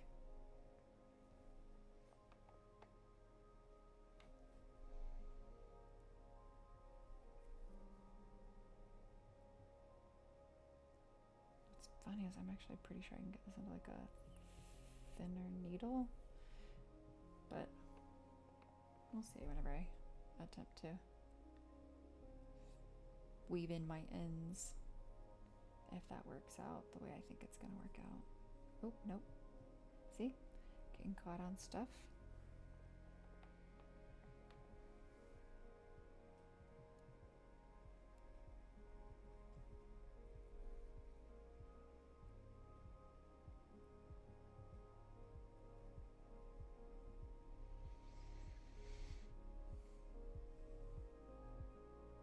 Okay, and then from there we need just 2 more black for the edges.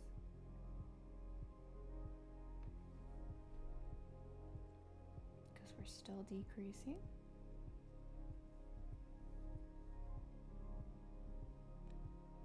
I think I really will like just change out my thread once I get to the ears. And use a thinner thread because I'm worried about having to weave my ends in. Also, I know I've left it on, but you can totally be done with your stopper bead by now. I don't even think I'm gonna make it all the way across with my... So, to do that, you just pull it off. Ooh. This is the one time a stopper bead has actually worked as well, because normally they fall off for me, so...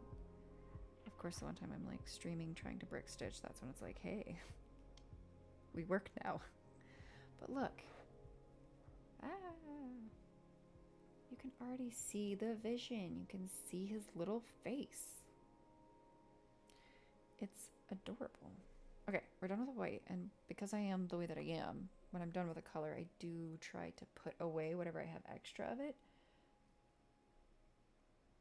Partially because I clean as I go whenever I do basically anything, and partially so that that doesn't happen right there, which just happened, which is like your colors mix and then you have to go through and get one colored bead out of an entire pile of another color. I just can't be trusted. I'm actually like probably gonna get rid of most of these too, because I need 4 of them for the rest of this, because I'm on my last row of eyes. Yes. No.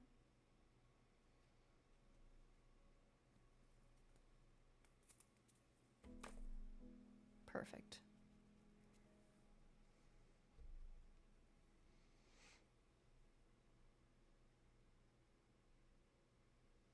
Oh, what are you doing? There we go. 2 beads, second thread bridge, back to front,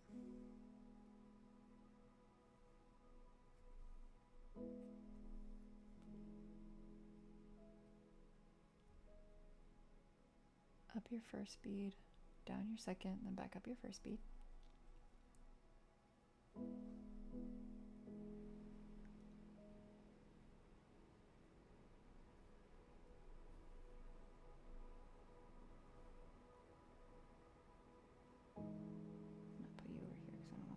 You.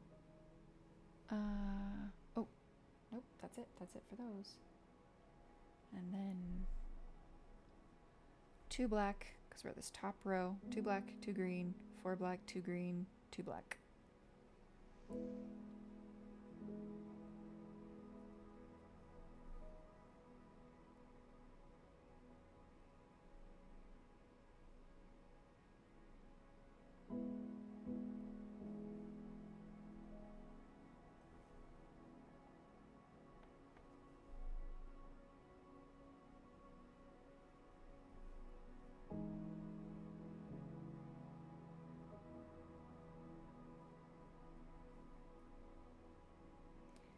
actually gonna have to get up and feed him in a second, so we're on a every 3-hour feeding schedule basically.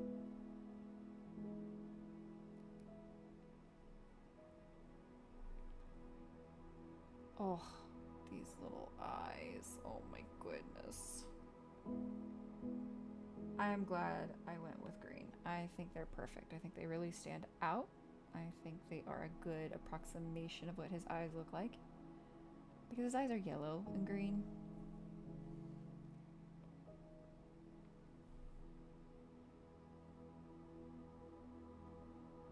But I think if I did it in yellow, he would just look like a Halloween cat.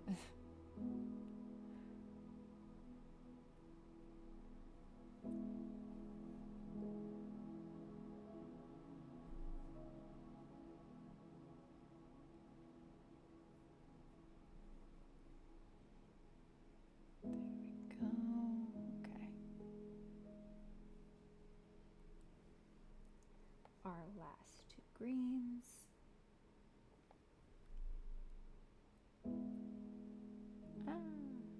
Go through the thread loop. Do what I say. Okay.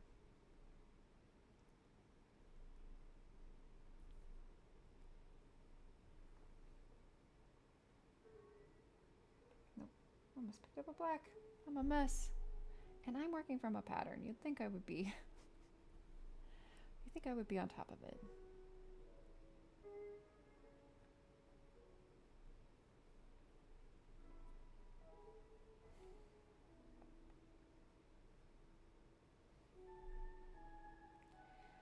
Okay, so I know he's biblically accurate, but I do almost kind of wish I'd given him a little mouth or nose, like a little pink something at the bottom. Because the green is like the only color. But I can always make more.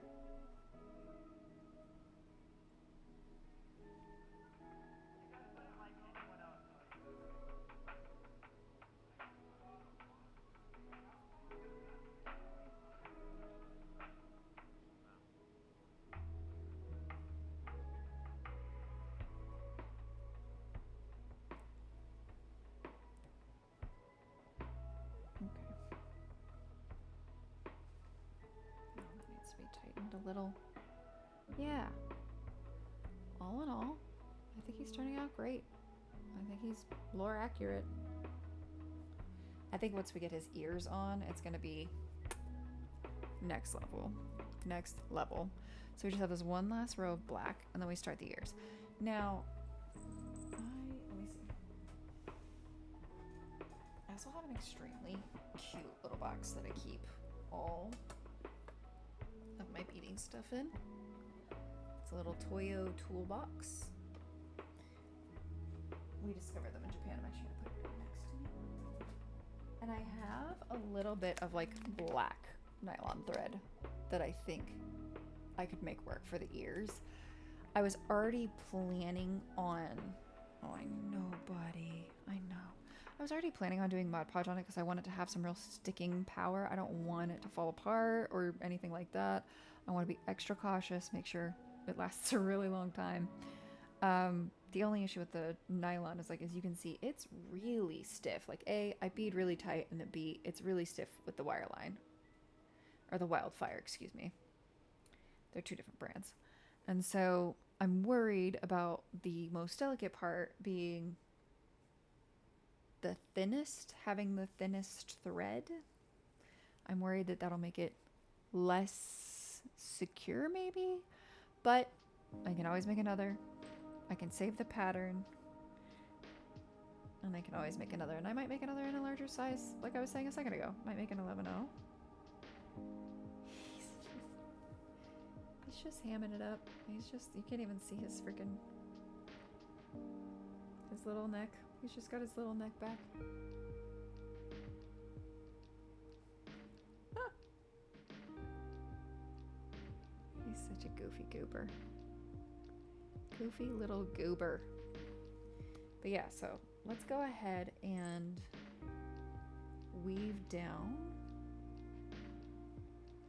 I I'm very worried about this. I really, really don't want to destroy my beading that I just worked so hard on. So I think I'll just thread it down. So let me show you guys what I'm doing a little bit better. Please don't break, please don't break. You feel like you're gonna break. We're not doing this. Let me see if I can get it down to this guy. He's smooth, so it might be a tad easier. Please don't break.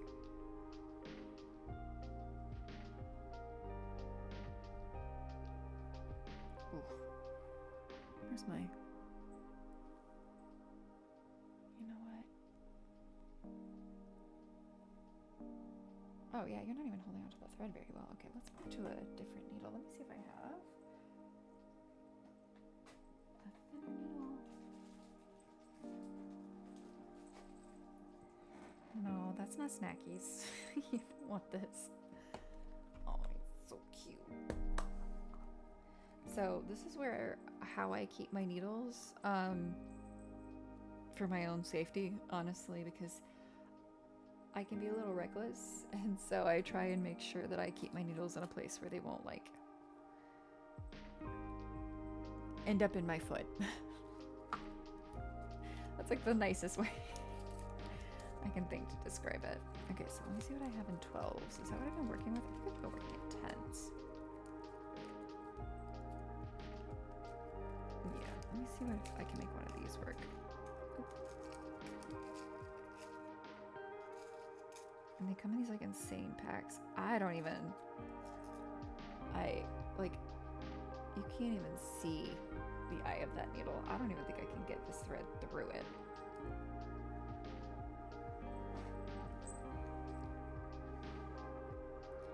Somebody's getting restless because he knows mommy needs to feed him. Oh, and now he's playing with himself.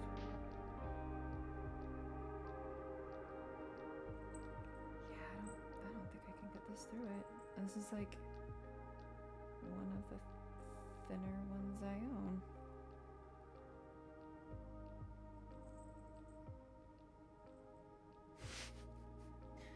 Okay, let me see what I can do. That's not gonna work.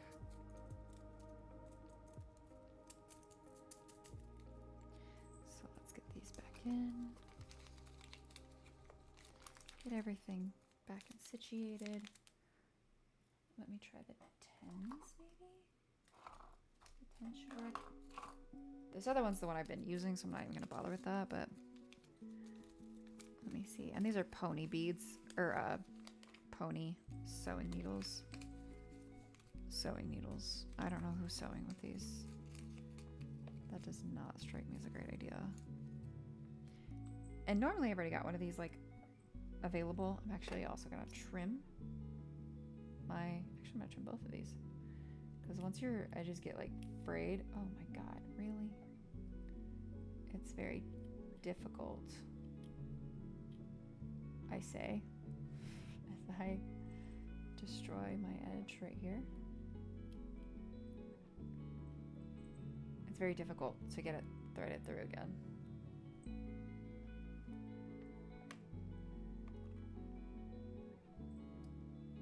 There we go.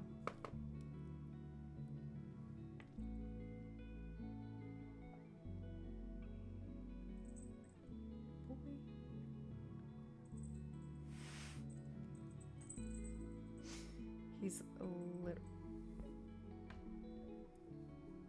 literally playing with himself. I'm trying to thread this needle and he's like batting the stitch marker. It's so funny.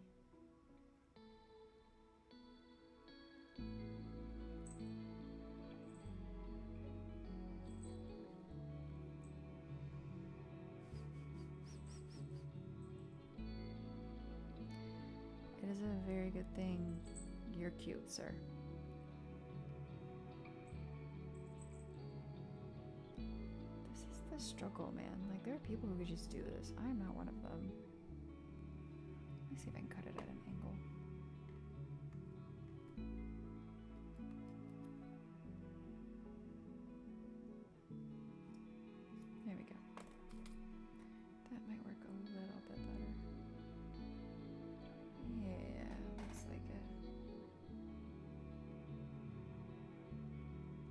also trying to get it out of his direct reach.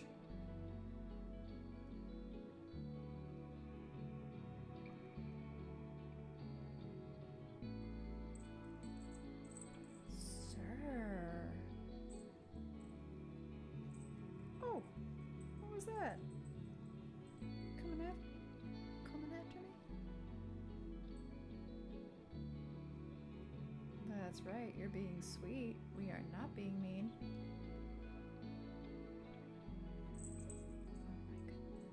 Oh my goodness. You've gotten far in life by being cute. Alright, that's not working either. So I'm gonna put this back. I'm gonna see if I can go back to my original needle. Make that work. If I can.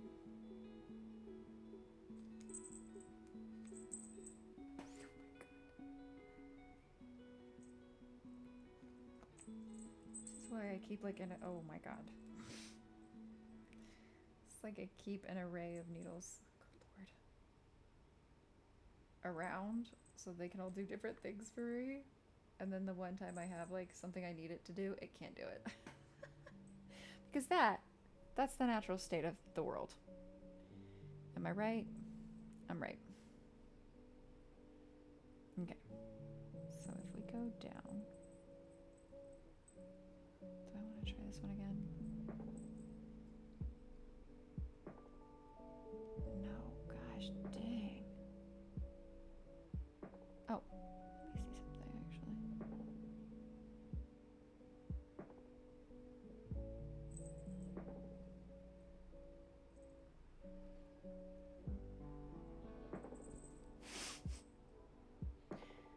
And now he's just attacking me. Because he's like, you are not playing with me.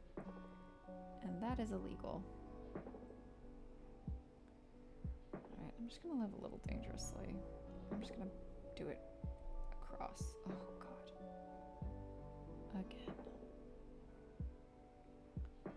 And see if I can't get it to go back down the other way.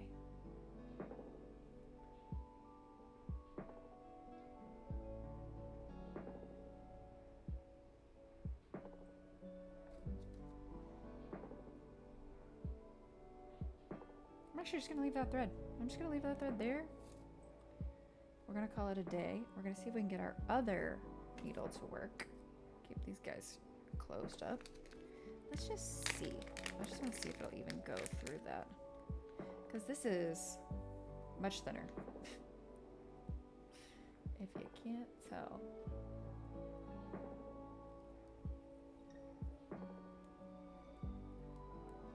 He just loves thread. He just loves dangly little things. It's so funny. And I know that everyone's like, yeah, he's a cat, duh. But like, as someone who's never had a cat, I'm learning so many things. Do you see how easy that was in comparison? Just how easy that was? It's ridiculous.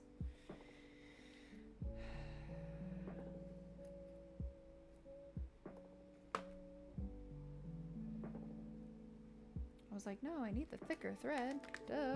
Wrong. Wrong. Okay. So you're there. So let's see if I can bring it up through that. Even with all that, it's still incredibly easy. Oh my gosh. Okay. I'm gonna just leave like 2 long threads. We're gonna call, I'm actually gonna like weave this one as I go, like I do in knitting. We're gonna hope for the best. All right, we've got, nope, not you. See this guy? Oh my god, I know you're not. Okay, good. I thought he was eating the thread for a second. I was like, you've got to be kidding me. This guy, super wonky. We're not using him. Ah! This one's just black all the way across. So 1, 2, second thread bridge.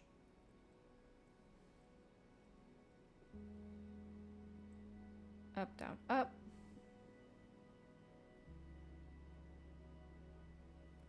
Up.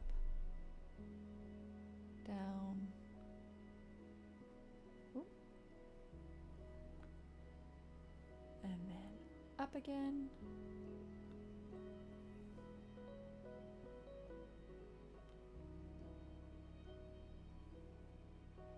And I'll have to be cautious about how I like weave in this end over here to make sure that I don't end up with a gap, because I'm using two completely different threads and two different styles of thread.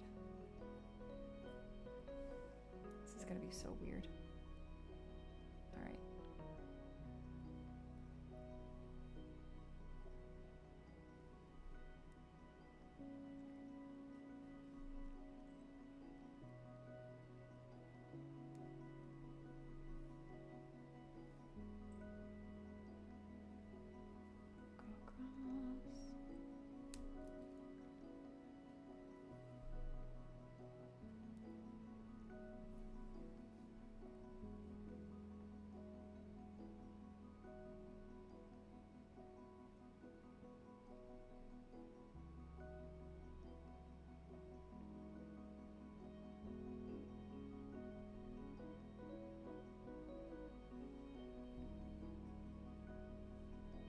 Go.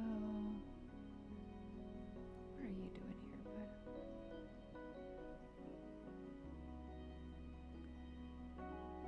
What are we doing? What are you doing?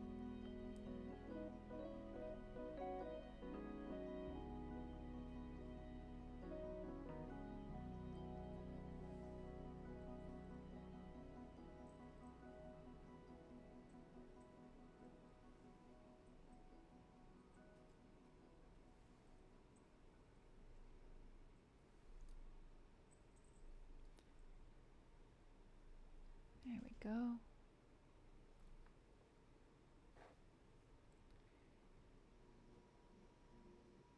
God, this is already so much easier with this thread than it was with the other one.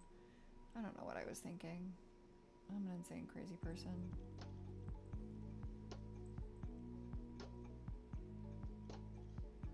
Which is fine.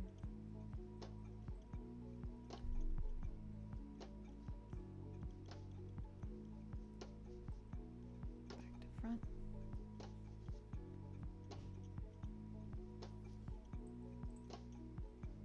Up.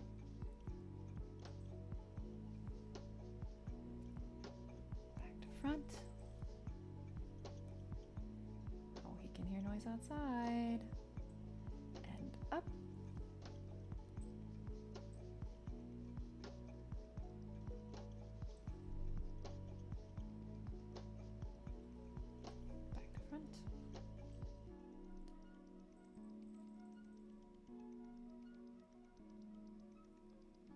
He's like, Mom, I'm on to you. I know you're not feeding me. I know it's food time.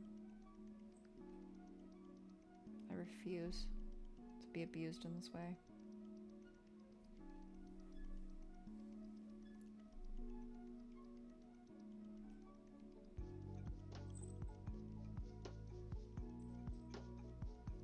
He's like, it is illegal to use my likeness. Alrighty. Nope. See, there's another one. Look at how wonky and tiny that is. Like, it just happens. They're just wonky ones. Just like with people. There are just wonky ones.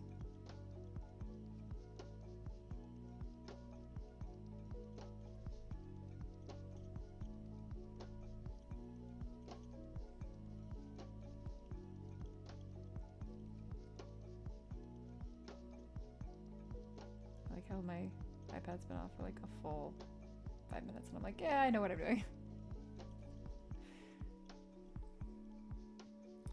Oh, I'm gonna have so many ends to weave in. This is gonna be so annoying. Let me actually see if I can weave in this bottom end, or if we're just like SOL completely.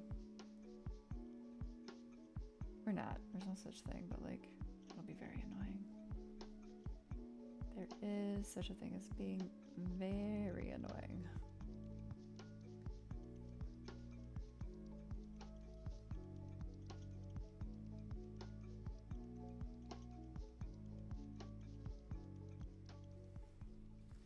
I have to trim it again.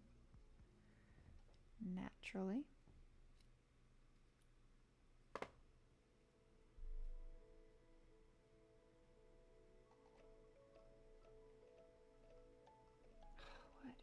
happening today? I also wonder if this thread is just like super old. Because I've had it for a bit. There we go. I've had it for a bit. I do feel like it's, and for the most part, these things are all secured to begin with. So like, not super worried, just kind of annoyed more than anything.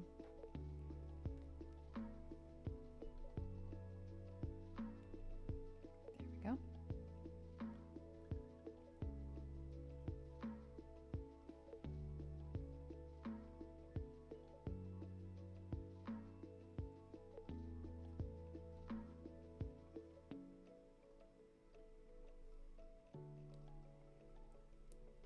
Okay, yeah. Famous last words, but we think this might be okay. Alright, somebody is getting quite restless for, I don't know, what do you call his like third meal of the day? Luncheon? Breakfast, luncheon, lunch, supper, dinner, supper, tea, supper, dinner? Something like that? I don't know. 11sies. Whatever it is they have. Afternoon tea, yes. I think afternoon tea happens at 4 usually, but this is basically his afternoon tea.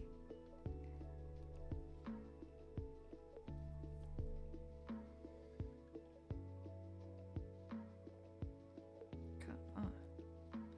And I think I'll actually burn this, so like normally I wouldn't do that, but I think today I'm gonna, because I'm worried about it making its way out, and I'd rather it be kind of secured in place. So that one is woven in. This one is kind of woven in, kind of against its will, so I'll probably do that to that too. Let me see if I can weave in this end easily. And like, normal people don't do it like this, but I'm a freak of nature, so this is what we're doing. I'm actually gonna go down this side here to make sure that I keep the good vibes going as far as like the directionality I'm looking for.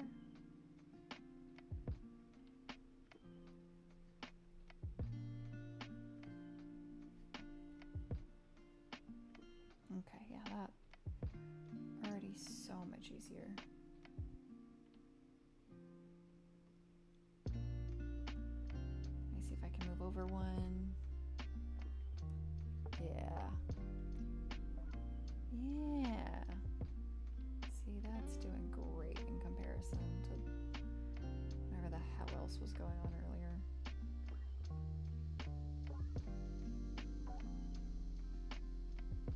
And you can get like pliers and like pull them through, but I feel like if you have to get pliers at that point, you're risking damaging what you're working on.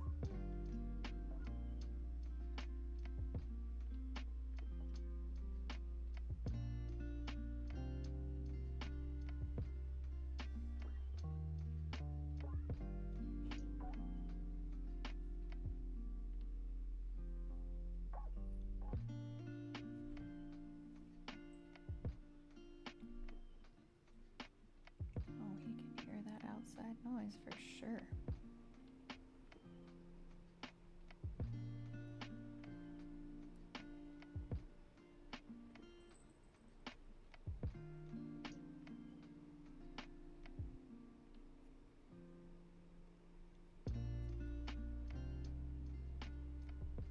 There we go. Okay. That's the amount of like weaving in I usually like to do. And that's basically the face done. These can all be trimmed. This guy doesn't even need to be burned. He's doing great. He's like ideal. So I can go in my crap pile over here. Okay. Are you secure? No. I can literally, you've got to be kidding. Right into you, huh? Mom's a dangerous woman.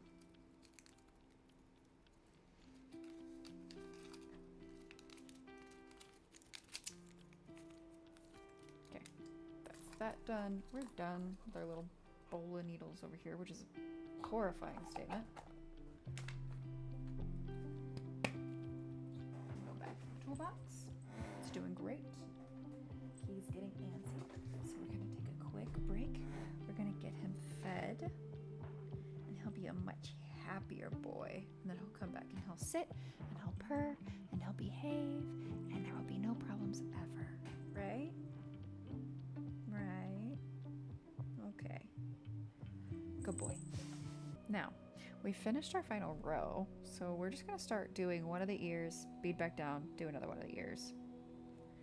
And then I kind of have to decide how I want to do the loop. Uh-oh. Am I in trouble? We're going through that second thread bridge. Ooh, if we can. Perfect. And because I'm on a thinner needle and have thinner yarn now, this is much easier. I'm very glad I moved to this, all of this. I'm glad I changed everything about myself. There we go. Up through the first, down through the second, then back up through the first. Same with any other row, except we're only gonna have 3 here. And then, or we're gonna have 4, my bad. I can count. So that's 2. That's 3. Ooh. Or it will be if I get my freaking needle through it. That's 3. And that's 4. Girl, I know you did not just pick up. Thank you. There we go. We're on our 4th. And ironically, I think the ears are going to turn out to be quite stable, actually. So I was worried about it at first, and then I thought about it, and I was like, well, if I have to basically weave down the whole dang thing. Okay. I have to remember how to do this. So our next row is this 3, which means the first 2 we pick up will have to have the pink and the black. So I think it's black then pink. I could be wrong. Is that right? Let me see. It's been a minute since I've had to do it like this. And then we go through that second thread bridge. Yeah, that's right. So the pink will be in the middle. Go up to the pink. And the pink is a different shape and a different size. So we're just kind of hoping for the best here. Go back up through the pink. That looks right though. That's so funny. Let's see if I can find like a slightly bigger black bead. This one will work. And then we'll do 2, and then we'll have just the 1. And the 1 is the one that's going to be the most interesting, in my opinion.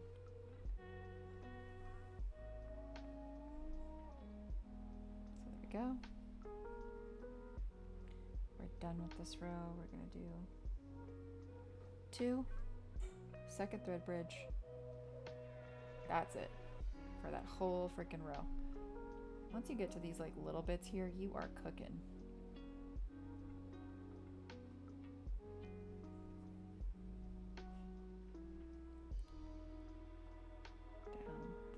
The second, back up through the first. Now, here's the thing that's kind of weird. So when you have your singular, like right there, there's no way to go up and come down, right? In like the traditional sense. So what you're going to do instead is see how it comes up through 1 bead. You're just going to go back down through that second bead. I'm actually going through a few beads because I'm about to start securing it. And so it's actually going to hang out. Actually, let me do that again. I have an idea.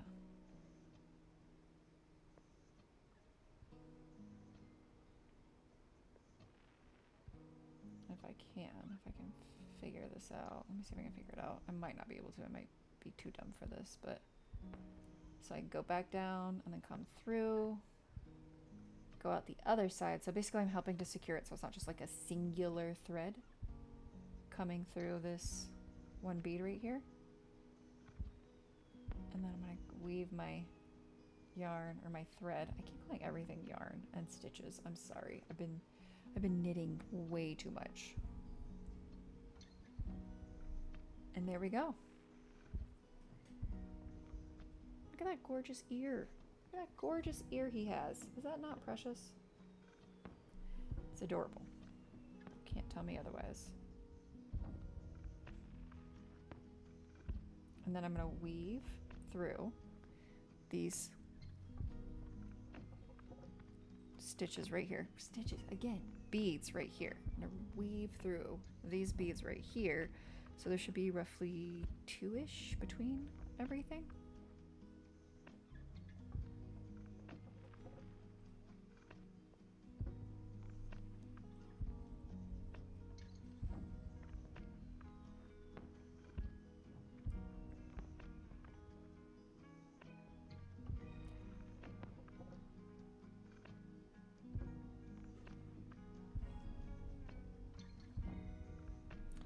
And then let's see, how many am I doing here?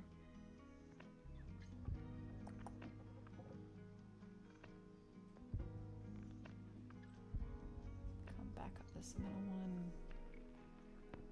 Pick up my 2 beads to start my next ear.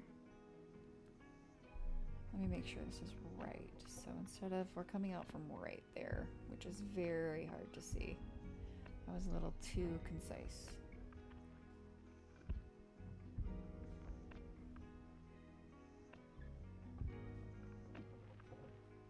So we'll come through right there.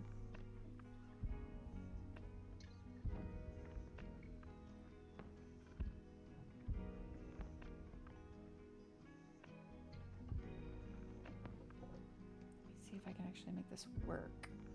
Because there's a very real chance I'll have to do this the opposite way, actually.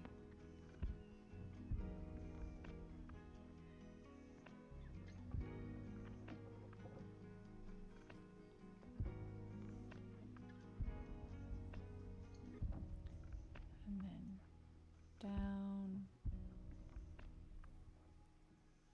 And then up again. We're just going to have to do this a little bit backwards, which is not at all confusing for everybody involved, I'm sure. Oh, look at this janky bead. So jank.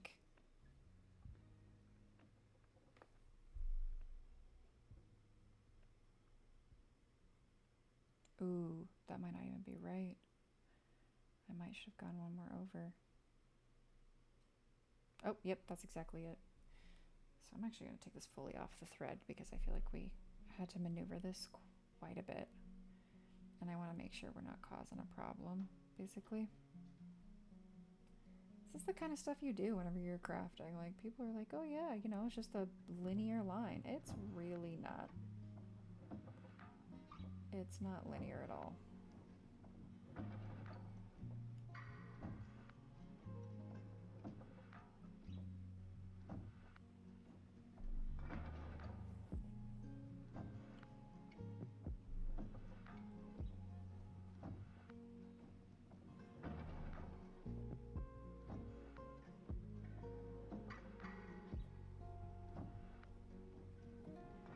So then I'm going to go down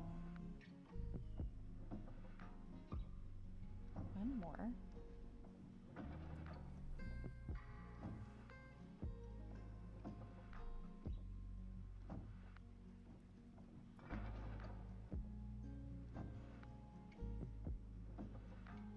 Up into the next one.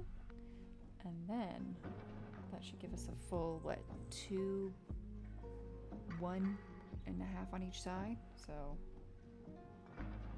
here's our half, 1, and then we'll have a half right here, I think.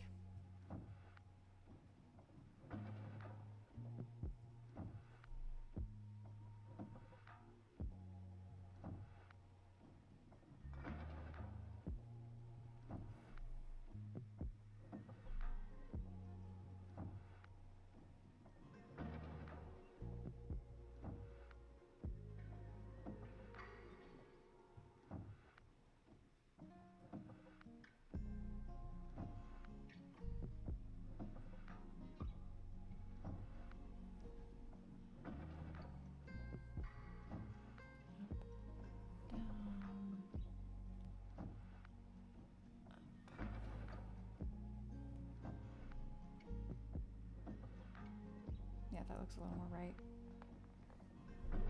2.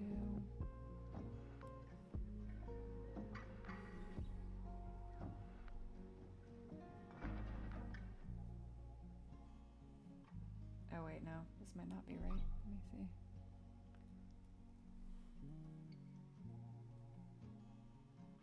It's just so interesting because it's so difficult to like figure out how to do this.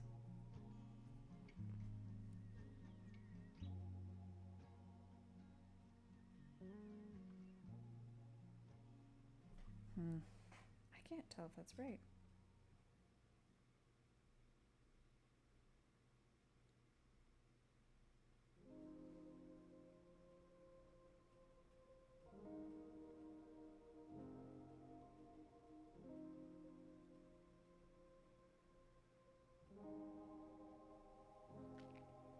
Okay, let me look at what I'm working with.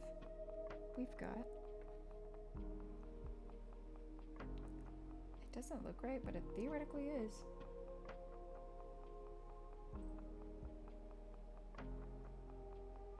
Black and pink. We're gonna see how it turns out. Second thread bridge.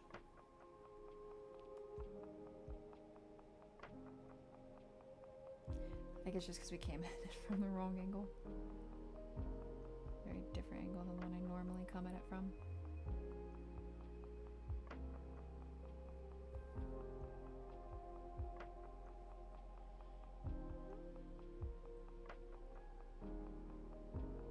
You are also janky. Man, my jank pile's getting way too big. Oh, come on.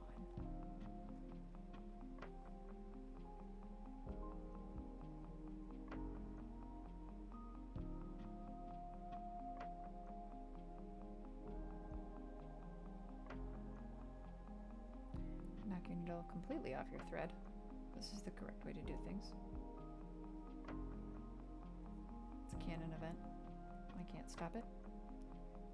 Then we're going to take 2, and then we're going to move on to our last 1.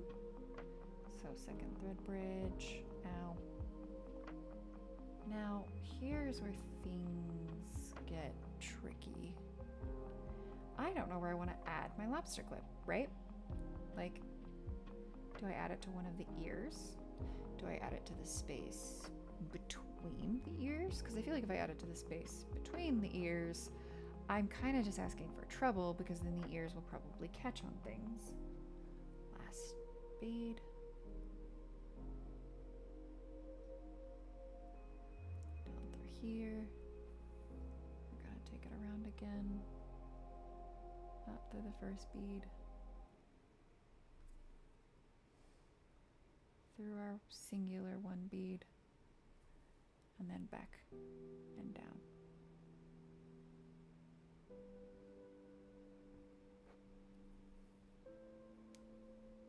So there we go. Our stitch marker is mostly completed. Still got a couple of threads that we need to burn off. That's fine. He's just asleep in my lap. Oh, you heard me talking about him. So, it's not like we really even can add it to the ear, right? Because then you have these little bits right here. And if I was attaching something for the sake of like a chain, if I was putting a chain between the 2 ears, sure. But I think I could put a few beads right here. Let me see what I can do. We are all on journeys. And I am in no way, shape, or form a professional at basically anything that I do, so.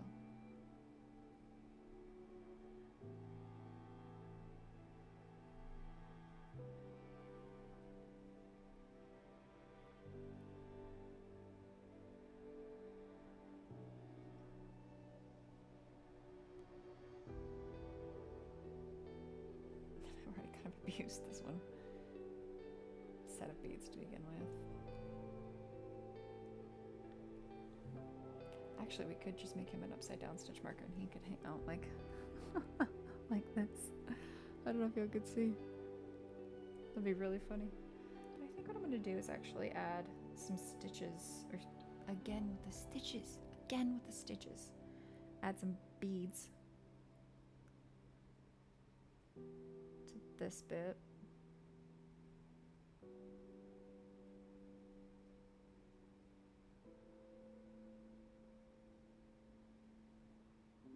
In the middle.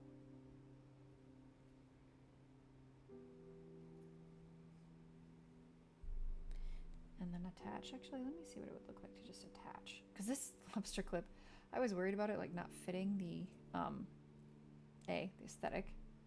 And then B, I was worried about it not fitting the actual like needle. But it'll look roughly like that.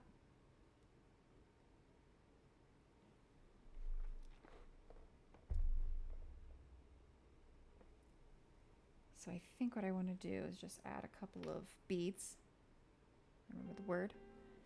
Add a couple of beads to the top so that it has something to kind of adhere to, so that it sits just the tiniest bit higher than the actual ears. And you know what? I'm just gonna add, I have 3, you can't see them right here, but I have 3 little pink beads. I'm just gonna get another pink bead. Oh, or I could put them everywhere. Oh goodness.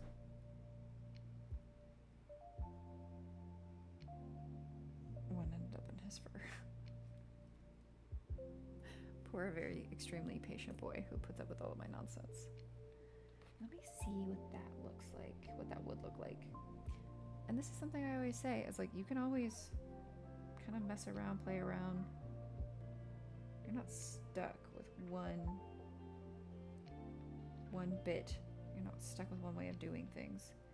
You can keep coming around to things until you find what you like.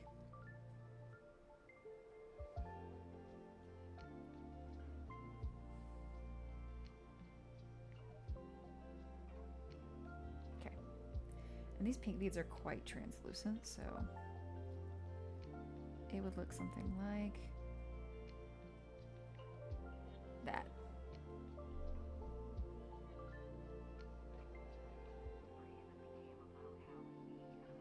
And that would help it sit like just that little bit above the ears, so the ears hopefully wouldn't keep grabbing on. I'm worried that the ears will grab on to whatever it is I'm knitting. And I think the translucent's a good idea, because I worry if I did black, it would just look like he has a little growth. But like the pink is very obviously different from the rest.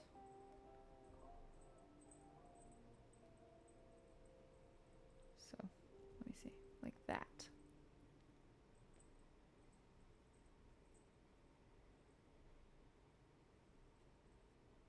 Yeah, I think that'll work.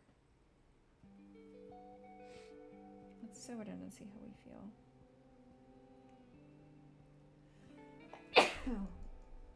Oh my goodness. Sorry, that really surprised me.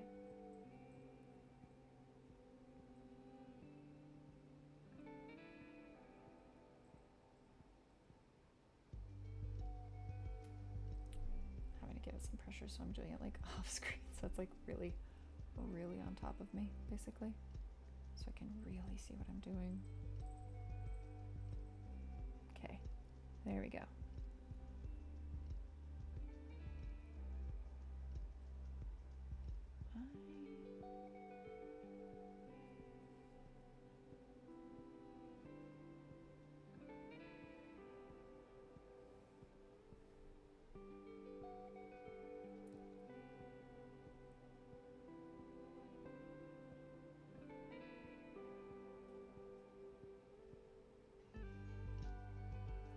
About that. Let me see.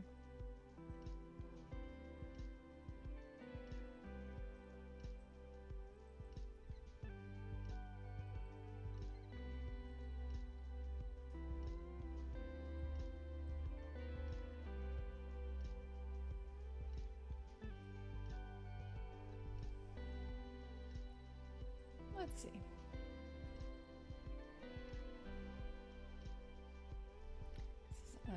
always have to be so cautious because I just bend my needles like nobody's business. That's not going through. We're not playing that game. So then, let me see if I can go down actually another bead. And then come up from the other side and pull it the other way.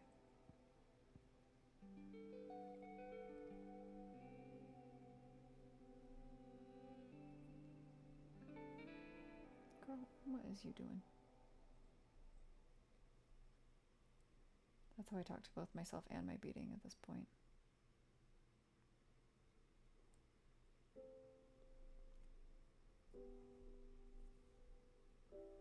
There we go.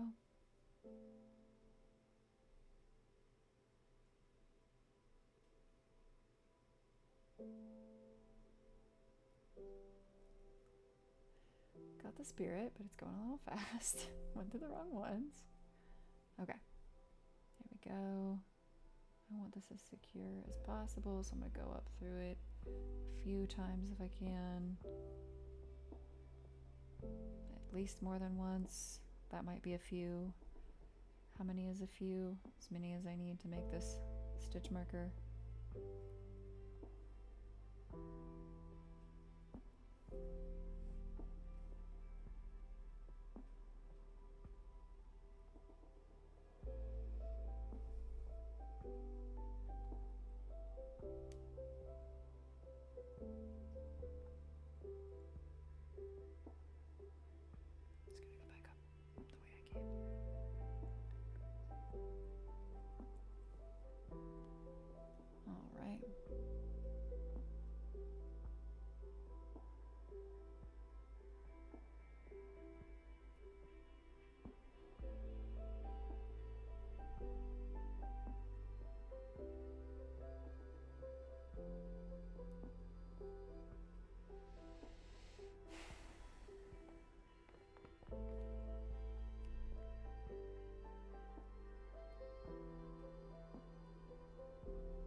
Weave in the rest of this end, and then I'm done.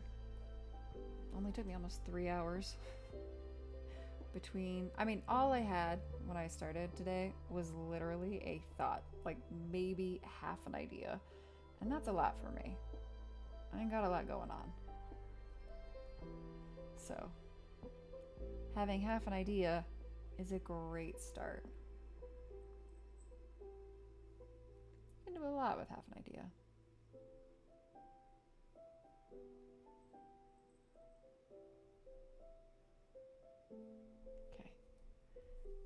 In our ends, and basically the concept just licking my foot. The concept with weaving in your ends is that you're trying to make sort of as many passes as you can, as safely as you can, so you end up with this like almost figure 8 inside of your beads, like almost an infinity symbol inside your beads, so that the thread is kind of holding itself secure.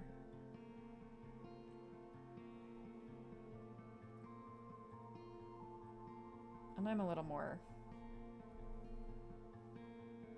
cautious than perhaps some would be. I know some people probably just theoretically give it like 1 or 2 passes and they're like, well, that's done. I'm not that person. I try to do a few passes for safety.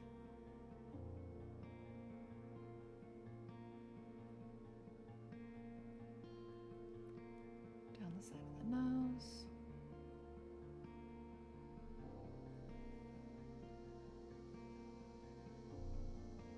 All right.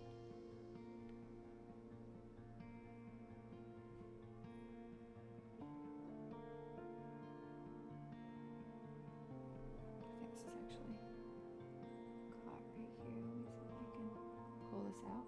Yeah. Caught in 4K. Okay. So that guy's done.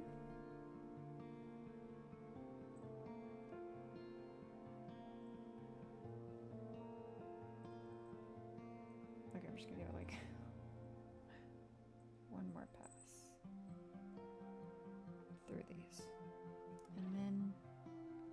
We'll call it good.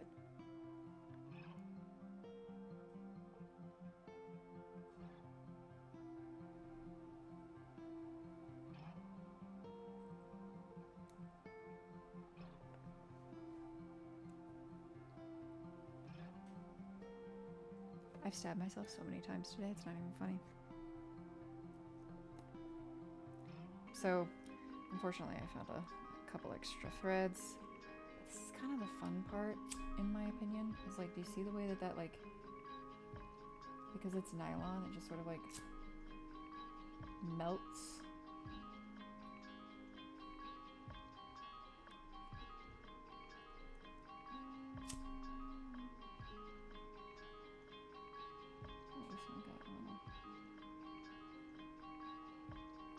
Yanked. A little more yanked than I would have liked.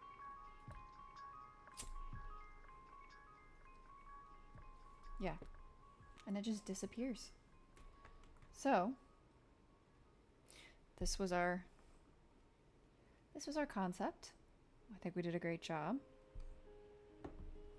This was our execution. I think he turned out excellent. I think he looks exactly like the original. And, in case anybody needed a reminder, this was the inspiration. I think he turned out great. Do you think he looks like you? What do you think? Do you think he looks like you?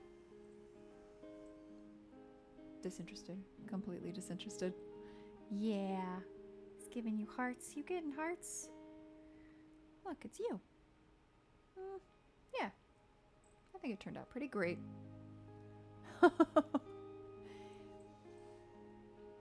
Okay, say bye-bye. Bye-bye.